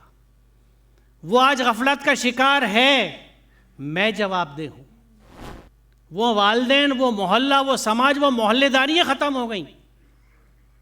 میں پرانی دہلی کی جس محلے میں پلا ہوں، وہاں ہماری جو محلے کے ایک بڑے تھے خلیفہ جی، وہ کان بھی پکڑتے تھے، تھپڑ بھی مارتے تھے، کوئی غلط بات دیکھتے تھے، اور یہ کہہ دیتے گھر آ رہا ہوں ابھی بتانے. تو ڈر لگتا تھا کہ گھر پہ آگے شکایت نہ کر دیں. آج گھر والے ٹیچرز کے بعد اسکول پہنچ جاتے ہیں کہ تو نے مارا کیسے میرے بچے کو. کیمبرج اسکول میں واقعات ہو چکے، اینگلو پک اسکول میں واقعات ہو چکے، 2 کا مجھے پتا ہے، بہت جگہ ہو چکے ہوں گے. ٹیچر نے ہمت کیسے کری؟ ابھی میرے بچے کو مارا، میں نے پتہ نہیں کس طرح پالا ہے اسے. وہ جب جوتے مارتا ہے ابا کے بڑے ہو کے، یا اماں کو چوٹی پکڑ کے باہر نکالتا ہے، جب احساس ہوتا ہے کہ یہ تو ہم نے کیا کیا. ادب تہذیب نہیں سکھائی. تو یہ وہ چیزیں ہیں جن کی، دیکھیے ایک اور بات بتاؤں آپ کو، وہ قابل توجہ ہے، خاص طور سے میرے ان نوجوانوں کے لیے جو ابھی والدین کی اسٹیج پہ نہیں آئے. آج آپ بازار میں جائیے سودا خریدنے تو اکثریت میرے جیسی عمر کے لوگوں کی سودا خریدتے دکھے گی. ہمارے نوجوان کہاں ہیں؟ وہ سبزی ترکاری کیوں نہیں لاتے؟ وہ گھر سے تھیلے لے کے کیوں نہیں نکلتے؟ میں اور میری عمر کے لوگوں نے تو سودے خریدے ہیں. میں تو آج بھی خریدتا ہوں، اللہ کا شکر ہے، اس کا بڑا کرم ہے. اور میں اپنے ٹپیکل تھیلے سے پہچانا جاتا ہوں علاقے میں. کبھی کسی دوسرے آدمی کو تھیلا دے کے بھیج دیتا ہوں تو وہ کہتا ہے اچھا ماسٹر جی کے گھر کی سبزی ہے، یہ لو لے جا. اس طرح کی لے کے جاتے ہیں. شلجم ایسے لیتے ہیں، بھنڈی ایسے لیتے ہیں. وہ سودے آج ہم بچوں سے کیوں نہیں لے رہے؟ گھر میں ہم بچوں سے اپنے ہاتھ پیر کیوں نہیں دبوا رہے؟ سر کیوں نہیں دبوا رہے؟ دیکھیے اس کے پیچھے حکمت تھی. 10 منٹ بچے کے پیر دبانے سے درد ٹھیک نہیں ہو جاتا، اس کو ہم خدمت سکھا رہے تھے. سر دبا کے سر درد ٹھیک نہیں ہو رہا، دوا سے ہوگا، لیکن اسے کہ رکو ماں باپ کے پاس، ٹھہرو، انہیں وقت دو، ان کی خدمت کرو. یہ ایک ٹریننگ کا حصہ تھا. ہم نے باہری کلچر اور تہذیب کو ایسا اپنایا کہ ان چیزوں کو معیوب سمجھا. بچے کو سانس سلانا معیوب سمجھا. آپ یقین جانے میرے بچے جب چھوٹے تھے تو ایک اچھے اسکول میں جس میں چاہتا تھا داخلہ دینا، اور وہاں جب انٹرویو ہوا ہمارا تو اس بات پہ ریجیکٹ کر دیا گیا کہ یہ بچے کو سانس سلاتے ہیں. تو میں نے کہا اسکول امپورٹنٹ نہیں ہے جی، یہ جو گھر کے اسکول ہیں ان کے ماں اور باپ کی زیادہ امپورٹنٹ ہے، ہم ساتھ ہی سلائیں گے، آپ کا اسکول نہیں چاہیے ہمیں. یہ آپ بیتی بتا رہا ہوں میں آپ کو. تو وہ تربیتیں جب نہیں رہیں تو پھر ہمارے ہاں سے خدمت گزار، اسی لیے آج ہمارے یہاں والنٹیئرس نہیں ملتے، خدمت گزار لوگ نہیں ملتے، کیونکہ گھروں سے تربیت ختم ہوئی ہے. ہم نے ان چیزوں پہ دھیان نہیں دیا. پھر وقت ہے ان چیزوں کا، کیونکہ یہ سکھانا ہے. جب تک ہم اپنے بچوں سے گھر میں اپنی صفائی نہیں کرائیں گے، گھر میں ان سے پوچھا نہیں لگوائیں گے، برتن نہیں دھلوائیں گے، ٹوائلٹ صاف نہیں کرائیں گے، ان کا نفس امارہ ختم نہیں ہوگا، ان کا گھمنڈ نہیں ٹوٹے گا. آپ یہ کہیے کہ بیٹا اپنا ٹوائلٹ تم خود صاف کرو گے، ہم اپنا ٹوائلٹ خود صاف کرتے ہیں. ٹوائلٹ صاف کرنے کے لیے دوسرا آدمی کیوں آئے گا؟ اگر کسی وجہ سے آپ کے گھر میں صفائی کرنے کے لیے دوسرا آ رہا ہے کسی مجبوری سے، مجبوری نہیں ہے تو بالکل مت بلائیے. آپ کا گھر ہے، آپ استعمال کرتے ہیں، خود صاف کیجیے. یہ سب تربیت کے حصے ہیں. یہ تربیت نہیں ہوتی تو جس طرح بچے کا مزاج سخت ہو رہا ہے، وہ گیمز کھیل کھیل کے، وہ WWF کی کشتیاں دیکھ دیکھ کے انسان جانور کی طرح مار رہا ہے ایک دوسرے کو، تو وہ تو پہلی فرصت میں، اور دیکھتے ہیں بچوں کو آپ لڑتے ہوئے اسی اسٹائل سے، میں نے دیکھا ہے، وہ یوں ہی ماریں گے اس کو. تو ہم اسے کیا سکھا رہے ہیں؟ خدمت کا جذبہ نہیں سکھا رہے، پڑوسی کا کام کرنا اسے نہیں سکھا رہا ہے. پڑوسی کوئی کہہ کے تو دیکھ لے، ہمت ہی نہیں. اول تو پڑوس کا کلچر ختم، محلے داری ختم. ان سب چیزوں نے ہماری شخصیت کو کمزور کیا ہے، سخت دل کیے ہیں، اور سونے پہ سہاگا یہ. اور اس کی وجہ بھی یہ بنی کہ ہم قرآن سے ڈسکنیکٹ ہوئے، کہ قرآن جو ہمیں جذبہ سکھاتا ہے اس کا فقدان اسی وجہ سے آیا کہ ہماری عملی زندگیوں میں وہ جذبہ نہیں رہا، وہ ایثار کا، خدمت کا. اب دیکھیے، میں نے ایک جگہ پڑھا کہ اسماعیل عیدی کی والدہ ان کو بچپن میں جو پیسے دیتی تھیں، ان کو یہ تاکید کرتی تھیں کہ یہ آدھے پیسے تمہارے لیے ہیں اور آدھے کسی اور پہ خرچ کرنا. ایسی ماؤں کے گھر میں اسماعیل عیدی پیدا ہوتے. ہماری ماؤں کی کوشش یہ ہوتی ہے کہ سب کچھ میرے بچے کو مل جائے. ہائے میرا بچہ، دیکھو نا اس کو دے دو نا سب. یہ مامتا کا جذبہ ہوتا ہے. ایسی ماؤں کے اسماعیل عیدی پیدا نہیں ہوتے. ان کے ایسے پیدا ہوتے ہیں کہ وہ بڑھاپے میں اس ماں سے بھی کہتا ہے اماں بھی کیا پریشان کرتی رہتی، چپ پڑی رہو نا، تنگ آ گیا تمہاری باتیں سن سن کے، یہاں پہ درد وہاں پہ درد وہاں پہ درد، گولی کھا لو. یہ نتیجے ملتے ہیں ایسی اولادوں کو پالنے سے. اور اس وقت اس ماں کو غفلت میں ہے تو یہ بھی احساس نہیں ہوگا کہ یہ میرا ہی بویا ہوا پودا ہے. دیکھیں، نیبولی بوئیں گے تو نیم پائیں گے، آم کی گٹھلی بوئیں گے تو آم پائیں گے. بچوں کو، اور بچوں کی بات نہیں، یہ پورے گرد و پیش کی بات ہے کہ اپنے ماحول کو اگر آپ نہیں سدھاریں گے. اس وقت آج ہم پھر سے مچھر کے عذاب میں مبتلا ہیں. اس کو مذاق میں مت لیجیے گا. وائرس، اب تک کی جو بیماریاں آ رہی تھی وائرس کی، اس میں چاہے ایڈس ہو، انفلوئنزا ہو، نزلہ ہو، یہ براہ راست وائرس آ رہا تھا. اب وائرس مچھر کے ذریعے آ رہا ہے. وہ مچھر پیدا کا ہو رہا ہے گندگی میں. وہ گندگی کس نے پیدا کری؟ میں نے اور آپ نے. اگر ہم فساد کا تدارک کرنے والی قوم تھے، قوم مصلحین تھے، ہمیں اصلاح کرنی تھی، یعنی فساد کو نیست و نابود کرنا تھا، ہمیں ان گندگیوں کو روکنا تھا. ہمارے علاقوں سے، دکانوں سے آج بھی کوڑا سڑک پہ پھینکتا ہے، خالی پلاٹوں میں تھیلی بند کے آج بھی پھینکتی ہے. غفلت بے حسی ہے کہ یہی گندگی جو باہر جا جا کے مچھر پیدا کر رہی ہے، ہم سب کو بیمار ڈال رہی ہے. تو یہ وہ سوچ ہے جس کو سدھارنے کی ضرورت ہے، کیونکہ ہر طرح کا فساد جو ہے وہ برا ہے اور غلط ہے. اور کوشش کرو اللہ کی راہ میں، جیسا کہ کوشش کرنے کا حق ہے. اس نے تمہیں چن لیا ہے اور دین میں تم پر کوئی تنگی نہیں رکھی. قائم ہو جاؤ اپنے باپ ابراہیم کی ملت پر. اس اللہ نے تمہارا نام مسلم رکھا، اس سے قبل بھی اور اس قرآن میں بھی، تاکہ رسول تم پر گواہ ہو اور تم لوگوں پر گواہ. رونگٹے کھڑی کر دینے والی آیات ہے یہ. کیوں؟ کوشش کس بات کے لیے کرنے کہا گیا ہے؟ اس نے تمہیں چن لیا ہے. کس کام کے لیے چنا ہے؟ دیکھیے، سورہ بقرہ میں شروع میں اگر آپ دیکھیں جہاں ذکر ہے آدم کی پیدائش کا، تو وہاں شیطان نے اجازت مانگی ہے کہ تو مجھے اس وقت تک کی اجازت دے جب تک کہ یہ اٹھائے جائیں گے، میں ان کو آگے سے، پیچھے سے، دائیں سے، بائیں سے گمراہ کروں گا۔ اللہ تعالیٰ نے کہا سوائے میرے مخلصین کے، میرے مخلصین اللہ الدین اور لہو مسلمون والوں کی بات چھوڑ کے، ان پہ تیرا اثر نہیں چلے گا۔ تو اللہ تعالیٰ نے شیطان کو مہلت دے دی قیامت تک کہ وہ انسانیت کو گمراہ کرے، اور نبوت 1400 سال پہلے بند ہو گئی۔ ہر دور میں جب انسان بھٹکتا تھا ایک نبی آتے تھے، کتاب آتی بھی تھی یا پچھلی کتاب پہ عمل ہوتا تھا اور ہدایت دی جاتی تھی۔ 1400 سال سے نبی آخر الزماں ہمارے ایمان کا ایسے عقیدہ ہے، قرآن نے کہا ہے کہ اب کوئی پیغمبر نہیں آئے گا، کیونکہ آج ہم نے یہ دین تم میں مکمل کر دیا، اپنی نعمت مکمل کر دی۔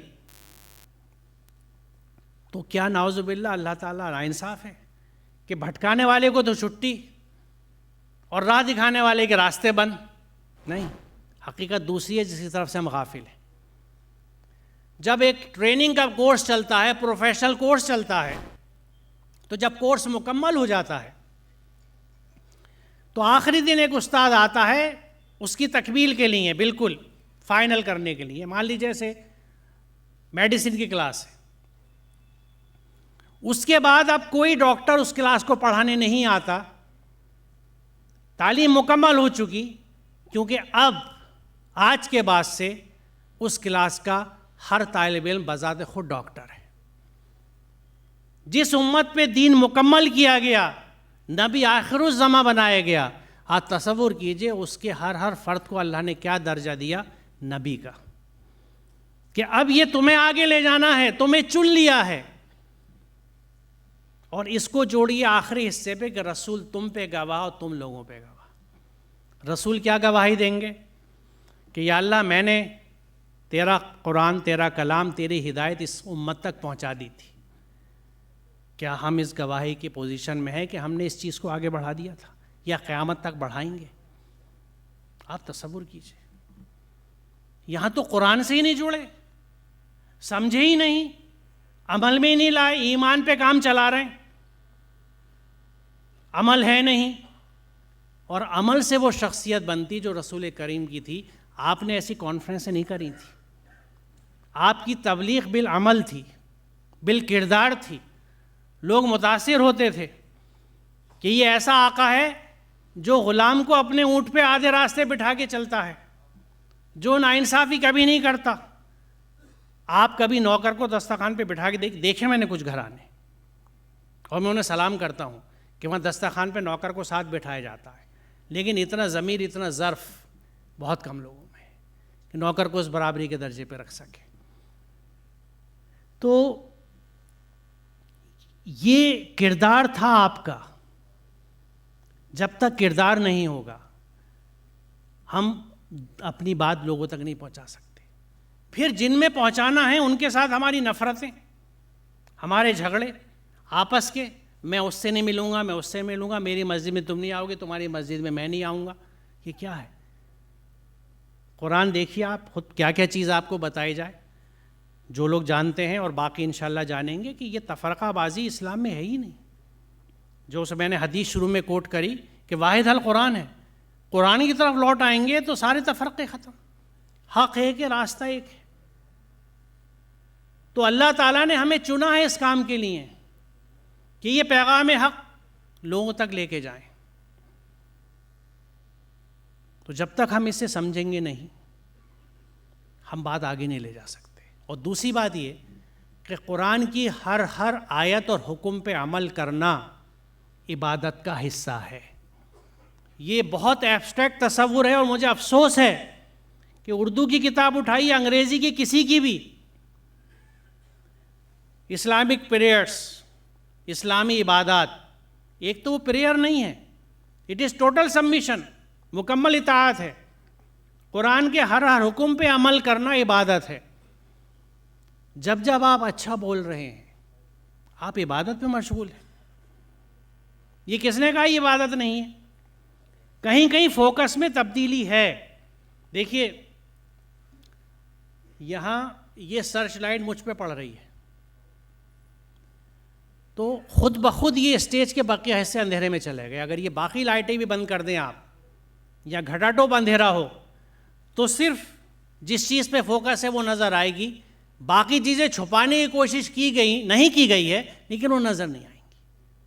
جب آپ فوکس کچھ چیزوں کو عبادات کا نام دے کے اسی پہ فوکس کر دیں گے تو بقیہ احکامات پہ عمل لوگ کہاں سے کریں گے؟ میں نہیں سمجھتا کہ مجھے کسی نے یہ اتھارٹی دی ہے کہ میں یہ کہوں کہ قرآن کی اس آیت پہ عمل کرنا عبادت کا حصہ ہے اور اس آیت پہ عمل نہ کرو تو کوئی حرج نہیں، کیونکہ میں تمہیں بتا ہی نہیں رہا. اچھا کوئی مجھے کیوں بتائے؟ میں عقل استعمال کروں، میں خود قرآن سمجھوں. میں جب ہر کام اپنا کر سکتا ہوں، جب ہم کاروبار بدلتے ہیں تو جو کاروبار نہیں آتا اسی سیکھ لیتے ہیں. ہمارا بچہ انجینئرنگ کی تیاری کرتا ہے، انجینئرنگ میں ایڈمیشن نہیں ہوتا، اس کو سائیکالوجی آنرس کرا دیتے ہیں، اس کو عربک آنرس کرا دیتے ہیں. اسٹریم چینج ہوتی ہے نا، اس چینج اسٹریم میں ہم اپنے آپ کو ایڈیپٹ کر لیتے ہیں، کیونکہ ہمارے جینز اور کروموزوم میں پوری ایڈیپٹیبلٹی ہے، ہم ہر کام کر سکتے ہیں. ایک بچہ جو آپ کے گھر میں پیدا ہوا اس کو لے جائیے فرانس میں، فرینچ بولتا ہوا بڑا ہوگا. اگر وہ آپ کیا پیدا ہوا تھا اور اس کے جینز میڈ ان انڈیا تھے تو ہندی یا اردو بولتا ہوا پیدا ہوتا، یا ہندوستانی زبان ہوتا، وہ فرینچ کیوں بولنے لگا؟ جس ماحول میں پلا وہی بولنے لگا، کیونکہ اس میں صلاحیت ہے. جس کو جم کے لیے بھیج دیں گے کثرت کر لے گا. جو لوگ دماغ استعمال کرنے لگیں گے، عقل استعمال کرنے لگیں گے، صاحب بصیرت ہو جائیں گے، اولو الالباب ہو جائیں گے، عقل والے لوگ ہو جائیں گے. تو آپ جس چیز کو اپنے ڈیولپ کریں گے، پرورش کریں گے، وہ ڈیولپ ہوگی، صلاحیتیں موجود ہیں. تو اللہ کا ہر حکم عبادت ہے، اور اگر یہ عبادت ہے تو ہم 4 ساڑھے 4 آیتوں میں قرآن کی جن عبادات کا ذکر ہے ان پہ فوکس کر کے باقی عبادات کو کیسے نکار سکتے ہیں یا تکذیب کر سکتے ہیں؟ یہ سوال آپ کے لیے ہے. خود سوچئے، خود فیصلہ کیجئے.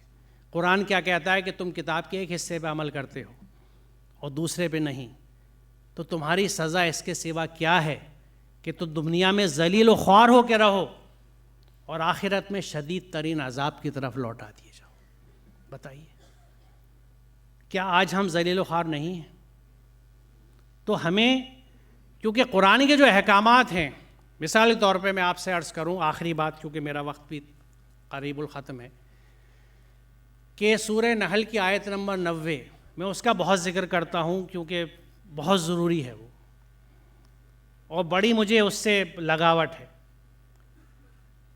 عموماً جمعے کے خطبے میں پڑھی جاتی ہے، اور ایک عام آدمی اس کو اس رخ سے پہچانتا ہے کہ خطبہ ختم ہونے کا وقت آ گیا. ان اللہ یامر بالعدل والاحسان وایتاء ذی القربی وینہی عن الفحشاء والمنکر والبغی یعظکم لعلکم تذکرون. سمجھ گیا؟ خطبہ ختم، کھڑے ہو جاؤ. یہ آئینہ ہے بہت اہم.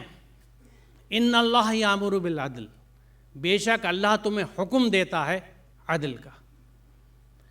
عدل کے مادے میں اعتدال یعنی میانہ روی، مڈل پاتھ، مڈل وے شامل ہے.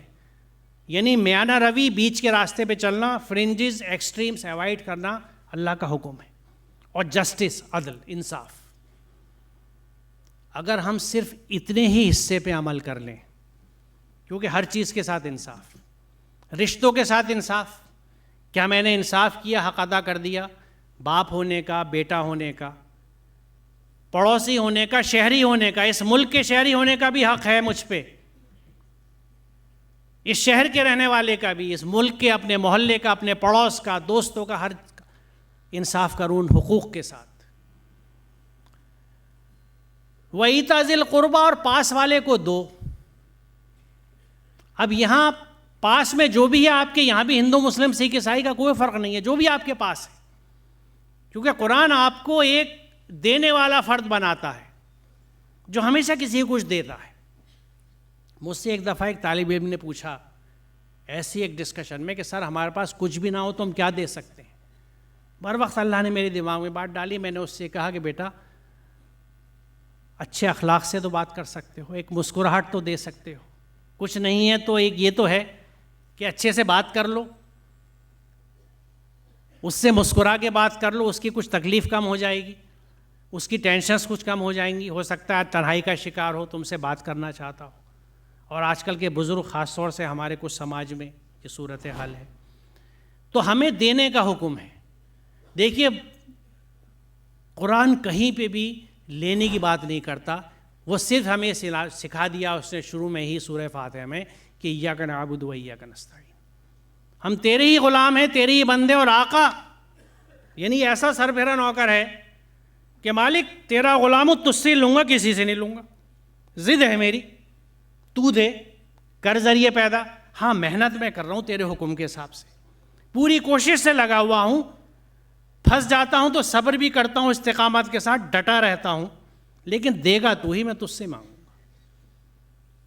تو مانگنے کے لیے تو کوئی خانہ نہیں رکھا، دینے کا حکم ہر ایک کو ہے. ایتاء ذی القربیٰ، ان اللہ یامر، حکم ہے اللہ کا دو پاس والوں کو.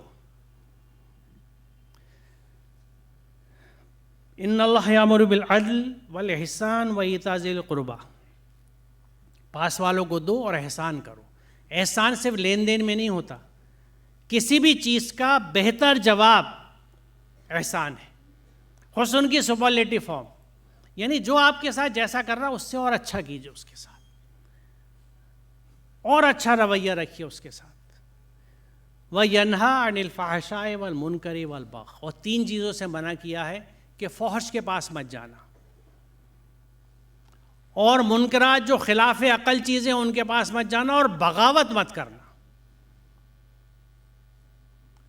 ہم اگر غور کریں تو جو تین چیزوں کا حکم ہے اس کو ہم نہیں کرتے، اور جن تین چیزوں سے منع کیا گیا اس کی بہتات ہمارے سماج میں. دیکھیے انجانے کی غلطی ایک وہ گناہ ہے، اور یہ قرآن کی آیات بتاتی ہے، جس پہ فوری معافی مانگنے سے اللہ معاف کر دیتا ہے. اور اس کے لیے بھی جو فلسفہ ہے وہ تابو وصلحو کا ہے کہ توبہ کر کے اصلاح بھی کرو، پھر دوبارہ اسے مت کرنا. لیکن جو غلطی کرتا چلا جائے آدمی جانتے ہوئے یہ غلط ہے، نہ صرف وہ آیات کی تکذیب ہے بلکہ بغاوت ہے، جس سے منع کیا گیا ہے.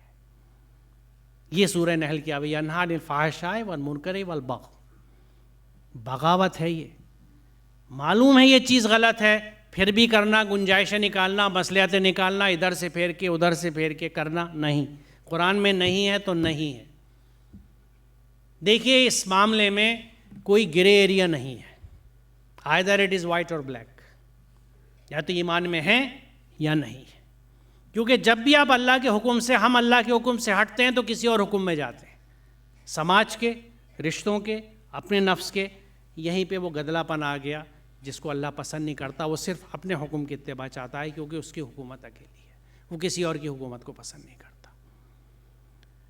تو میری گزارش یہ ہے کہ اللہ تعالیٰ کے تمام احکامات کو سمجھنے کے لیے، تاکہ ہم بندگی کا حق ادا کر سکیں، تاکہ کلمے کا حق ادا کر سکیں، ہم پہ یہ لازم ہے کہ ہم قرآن سمجھ کے پڑھیں. جہاں ممکن ہو عربی سیکھنے کا نظم رکھیں، براہ راست قرآن سمجھیں. جب تک یہ نہیں ہوتا یا ممکن نہیں ہے ترجمہ پڑھ لیجیے. کیونکہ دیکھیے قرآن کو سمجھنے کا تعلق محض زبان سے نہیں ہے، یہاں سے. وہ علامہ اقبال کا شعر ہے، میرے ذہن میں اس پر نہیں آ رہا. تیرے ضمیر پہ جب تک نہ ہو نزول کتاب، گرہ کشا ہے نہ راضی نہ صاحب کشاف.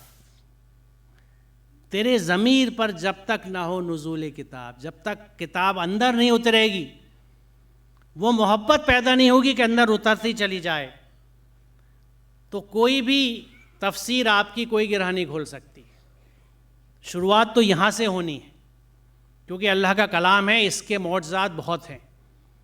اور ایک میں نے اپنی ذاتی زندگی میں جو معجزہ دیکھا ہے وہ یہ ہے کہ یہ آپ کو آپ سے پہلے پڑھ لیتی ہے. اس سے پہلے کہ آپ قرآن پڑھیں، قرآن آپ کو پڑھ لیتا ہے کہ آپ کس نیت سے اس کے پاس آ رہے ہیں، کس مقصدیت کے ساتھ آ رہے ہیں. اگر آپ کا مقصد یہ ہے کہ یا اللہ مجھے اس سے ہدایت دے، ہر طرف مجھے کنٹراڈکشنز نظر آتے ہیں، ایک صاحب سے پوچھتا ہوں وہ ایک بات بتاتے ہیں، دوسرے بتاتے ہیں، تیسرے بات، یا اللہ پاگل ہو گیا میں کیا کروں، مجھے ہدایت دے دے، یہ کتاب میرے لیے آسان کر دے. اور یہ تو اس نے کہا بھی ہے، میں کیا کہوں. سورہ رحمان میں جو فَبِأَيِّ آلَاءِ رَبِّكُمَا تُكَذِّبَانِ کی تکرار ہے وہ بہت کامن ہے، مشہور ہے، کیونکہ زیادہ تر قاری حضرات ہمارے سورہ رحمان کی قرأت کرتے ہیں. لیکن سورہ قمر دیکھیے کیا خوبصورتی ہے. ایک قوم کا ذکر، پھر جب وہ نافرمان ہوئی تو ان پہ عذاب کا ذکر کہ وہ ختم کر دی گئی، اور اس کے بعد کیا کہا جاتا ہے کہ لَقَدْ يَسَّرْنَا الْقُرْآنَ بِالذِّكْرِ کہ ہم نے قرآن کو ذکر کے لیے آسان کر دیا ہے، ہم نے قرآن کو سمجھنے کے لیے آسان کر دیا ہے کوئی سے سمجھنے والا؟ یعنی یہاں وہ کیفیت لگتی ہے کہ ہم تو مائل با کرم ہیں، کوئی سائل ہی نہیں، راہ دکھلائیں کسے رہرو منزل ہی نہیں، اس کی رحیمی بازو کھولے کھڑی ہے کہ آ جاؤ اس راستے کی طرف، بچ جاؤ گے، یہاں فلاح ہے دنیا کی اور آخرت کی بھی۔ اور آخر میں ایک بات میں کہنا چاہوں گا جس کا میں بار بار ہر مجلس میں ذکر کرتا ہوں کہ ایک بہت بڑی غلطی ہم سے ہوئی ہے۔ وہ غلطی کیا ہے کہ ہم نے اس قرآن کے اوپر اپنا ٹھپا لگا دیا ہے کہ مسلمانوں کی کتاب ہے۔ قرآن کہیں یہ نہیں کہتا کہ یہ ھدی للمسلمین ہے، ھدی للناس ہے، یہ تمام انسانیت کے لیے اور تمام انسانوں کے لیے کتاب دی گئی تھی، رسول امین کی امانت دار قوم کو دی گئی تھی کہ اس امانت کا حق ادا کرنا، اس کو آگے لے کے جانا۔ ہم نہ صرف ایک طرف یہ حق ادا کرنے میں ناکام چل رہے ہیں، ساتھ ہی ہم نے اس پہ ٹھپا لگا کے ایک باعث، ایک تعصب کریٹ کر دیا ہے۔ کوئی دوسرے دھرم کا آدمی یہ سوچے گا یہ تو اسلامک دھارمک بک ہے، میں ایسے کیوں پڑھوں؟ یہ ایک بہت بڑی ٹریجڈی ہوئی ہے جو ہم سے جانے انجانے میں ہوئی ہے۔ قرآن کبھی یہ نہیں کہتا کہ مسلمانوں کی، انسانیت کے لیے، کیونکہ اللہ تعالیٰ کی رحیم کے دائرے میں ہر انسان آتا ہے۔ لَقَدْ كَرَّمْنَا بنی آدم، لَقَدْ كَرَّمْنَا مومنین یا مسلمین نہیں کہا گیا، ہر انسان کو جو بنی آدم ہے، چلڈرن آف ایڈم، ان کو تکریم کے لیے اللہ نے پیدا کیا ہے۔ اب اسی آیت کو دیکھ لیجیے، اس آیت کی روشنی میں کیا آپ کسی کو بے عزت کر سکتے ہیں؟ اگر مسلمان ہیں تو یہ آپ پہ فرض ہے، کیسے بے عزت کریں گے؟ وَيْلٌ لِكُلِّ ہُمَزَةٍ لُمَزَةٍ الَّذِي جَمَعَ مَالًا وَعَدَّدَهُ يَحْسَبُ أَنَّ مَالَهُ أَخْلَدَهُ۔ ہر وہ شخص جو سامنے چھیٹے بازی کرتا ہے مذاق میں اور پیٹھ پیچھے لوگوں کی برائی کرتا ہے، وہ ویل میں ڈالا جائے گا۔ ویل جہنم کا بہت خطرناک علاقہ ہے، اور جو مال کو جمع کر کے رکھتا ہے کہ اس کو قائم رکھے گا، وہ جہنم میں ڈالا جائے گا، ویل میں ڈالا جائے گا۔ یہ قرآن ہے، قرآن کا حکم ہے۔ تو جب بھی ہم یہ کام کرتے ہیں تو اپنے آپ کو جہنم رسید بنانے کا انتظام کرتے ہیں، لیکن بڑی وجہ اس کی یہ ہے کہ ہم قرآن سے جڑے ہوئے نہیں۔ ہمارے نوجوان جس زبان کی جملے اور زبانیں اور باتیں استعمال کرتے ہیں، اور اس میں ہم سبھی شامل ہیں، اس کی بڑی وجہ یہ ہے کہ یہ رخ ہمارے سامنے نہیں ہے۔ تو میری صرف گزارش یہ ہے کہ ہم اس طرح کا نظم بنائیں، کوشش کریں کہ قرآن کو خود بھی ترجمے سے پڑھیں، گھر میں نظم رکھیں۔ باجماعت ٹیلی ویژن اور سیریل دیکھے جا سکتے ہیں، فلمیں دیکھی جا سکتی ہیں، تو قرآن کی بات کیوں نہیں کی جا سکتی؟ اور جو قرآن کا باہمی محبت کا، عقابت داری کا معاملہ ہے، اس کو اپنے پاس ضرور رکھیں، اپنے سے باندھ کے رکھیں۔ میں بہت شکر گزار ہوں آپ سب حضرات کا کہ آپ نے وقت دیا اور اللہ کے اس پیغام کو سنا۔